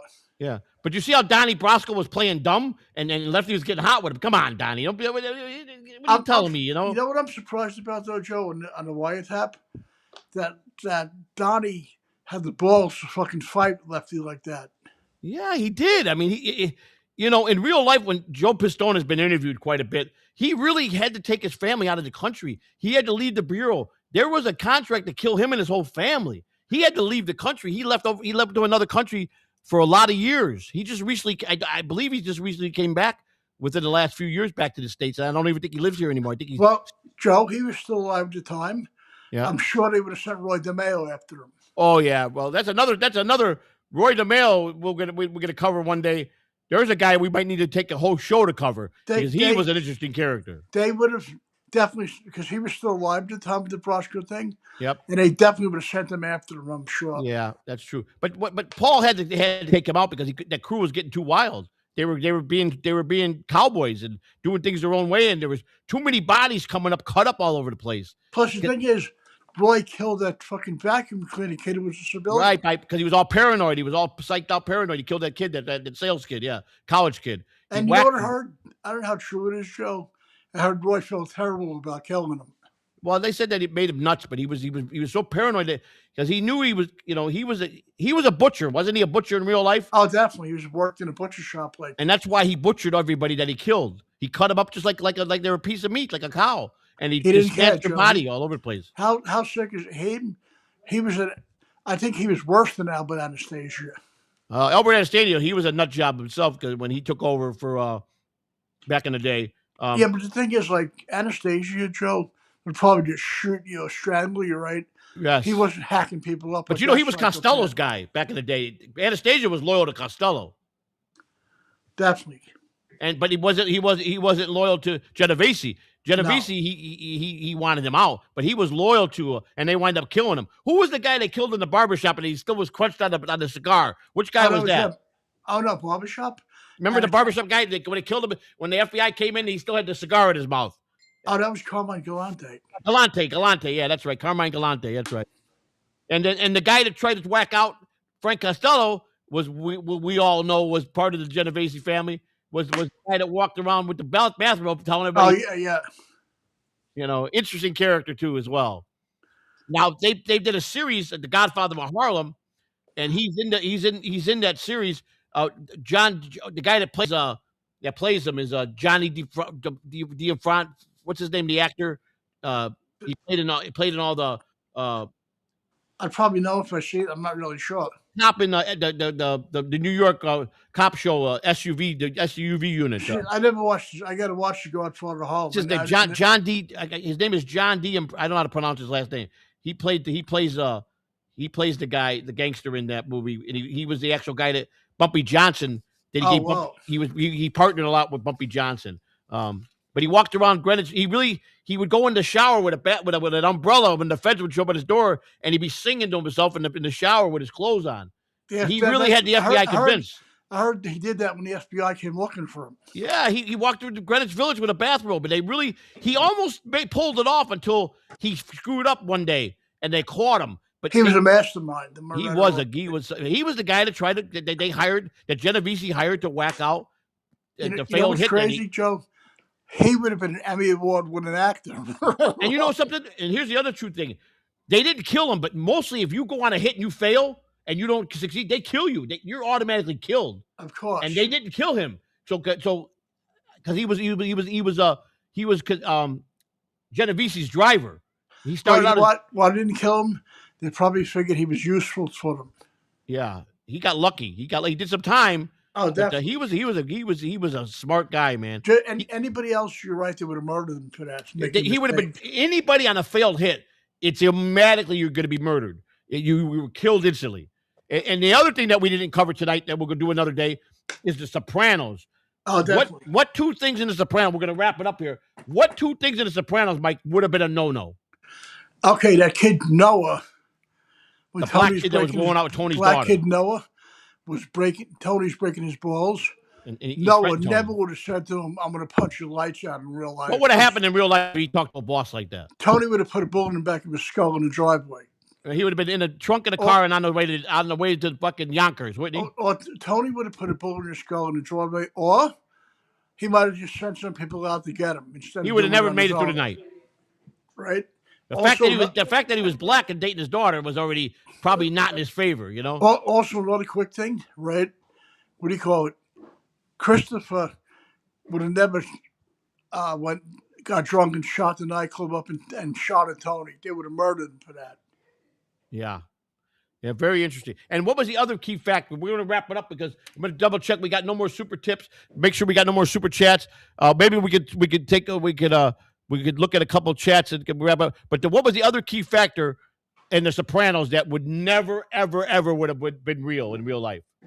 I'm trying to remember what I wrote. Tony Soprano seeing a psychiatrist. Oh, definitely, because he would have put the psychiatrist would have been whacked immediately. It would have been a death sentence for both of them. Both of them. I don't care if he was a boss or not. Would have never happened in real life. Never happened because never would have happened. First of all, he would have been telling. They were terrified he would have been telling all the secrets. That's right. Or they would have considered him weak. Very true. Here you go. Read this one, Mike. Oh, what do you call it? It's from George. I found the picture of Mike as a mafioso goon. Okay, thanks. Mike could probably play a good mafia guy in a movie. I can see fun. Mike being a boss. You never know because you never know. I found a pic of Mike as a mafia goon. Was that something you played? A part you played somewhere, Mike? I did things like characters like that, but not exactly. Like that's from George XE2UB. Thank you for $9. And here's our friend Brent Monkhouse. He says, "Here's $2, Australian $2 for commissary." I guess he's giving us some commissary in case we go to jail. Thank you. We'll get a bag of Fritos. I don't know what we can buy with $2, but we appreciate it. No, it's expensive for commissary. We'll split a bag of Fritos. I don't even know if you can buy that. Everything's expensive there. Prison, you got a real commissary. You could buy a lot of stuff at prison. Like a 12-pack of Pepsi is about $8. Whoa. You could buy a case of water, bottled water, which is $10. You could buy actual summer sausage. You could buy the cooked chicken, to make fajitas in the bags. You know how you go to the store, the Publix or whatever, the grocery stores, and you buy the already cooked chicken fajita meat. You can buy that. Cigarettes there? They're not allowed. No, cigarettes are not allowed. Contraband. They sell for $50 a pack inside there. Wow. A Bic lighter goes for $30. Pack of cigarettes goes for $50. A gram of cocaine goes for $300. A gram of meth goes for $300. An eighth of marijuana goes for like $150. Any type of pill goes for hundreds of dollars, and alcohol anywhere from $250 to $300 a bottle for a $20 bottle of alcohol. Wow, market was unbelievable. And if they close commissary, and the guys that work commissary, they rob the commissary every day. They rob it, so they pile the stuff somewhere. So when commissary shuts down, your privileges they go and they sell the stuff. An $8 12-pack of Coke goes to $50 now, if you want it. Because the guys in feds got money. Most of the inmates there in the camp got money. They're white-collar guys with a lot of money. So they'll pay anything. Joe, it was a great show. I love this. Yeah, it's we got a lot of stuff coming up. We got a lot of interesting stuff. Next week, I don't know, we haven't decided yet what we're going to do next week. I'm going to give you a call tomorrow. I have an idea. But I'm going to thank everybody. I'm going to let Mike say a little thank you to you guys. We appreciate you guys supporting us. We really do. Thank you. I think this show is going to be good because me and Mike we get along good. We jar good on together, and we got a lot of conversation, which I think in a lot of interesting stories. And plus, stories. we do the research. People and we are putting the work in. We're not being lazy here, especially me. I know I've been lazy in the past, but I really am. I really love this show, and I'm doing. But listen, let me run, Joe. Yep. Everybody, all our fans and friends, have a good night. We'll see you next week. The great Mike Machete, everybody. Thank you, Joe. Thank you very much. And we're going to take that out with Mike leaving. Guys, thank you. We'll see you. And thank you for all the support. And we're going to go out here with, let me get rid of this here, and then we'll play the outro, and then we'll see you next week. I appreciate everybody coming and supporting us. It really means a lot to us. I'll give you a call tomorrow, Joe. Thank you, Mike. We'll see you tomorrow, buddy. Okay. All right. Mike Machete, a great guy. I love working with Mike, and here's Me the too, outro. Joe. Love working with Mr. Catalano. I do too. I said your name right, Catalano, right? Definitely. Catalano, that's it. You're not a lot of people say it right the first time. You say it good, Mike. That's it. A lot of people call me Catalana, Catalina. People scrub Boschetti up. Are you kidding me? I know that. I mean, it's spelled the way it sounds. I mean, that's exactly. Joe, my mom's maiden name is Cianci. That's pretty easy, and they still screw that up. I got Palombos in my family, Rancuzos, Brunos. I got so many things. But here we go, everybody. Good night, everybody. Good night, everybody. Take care.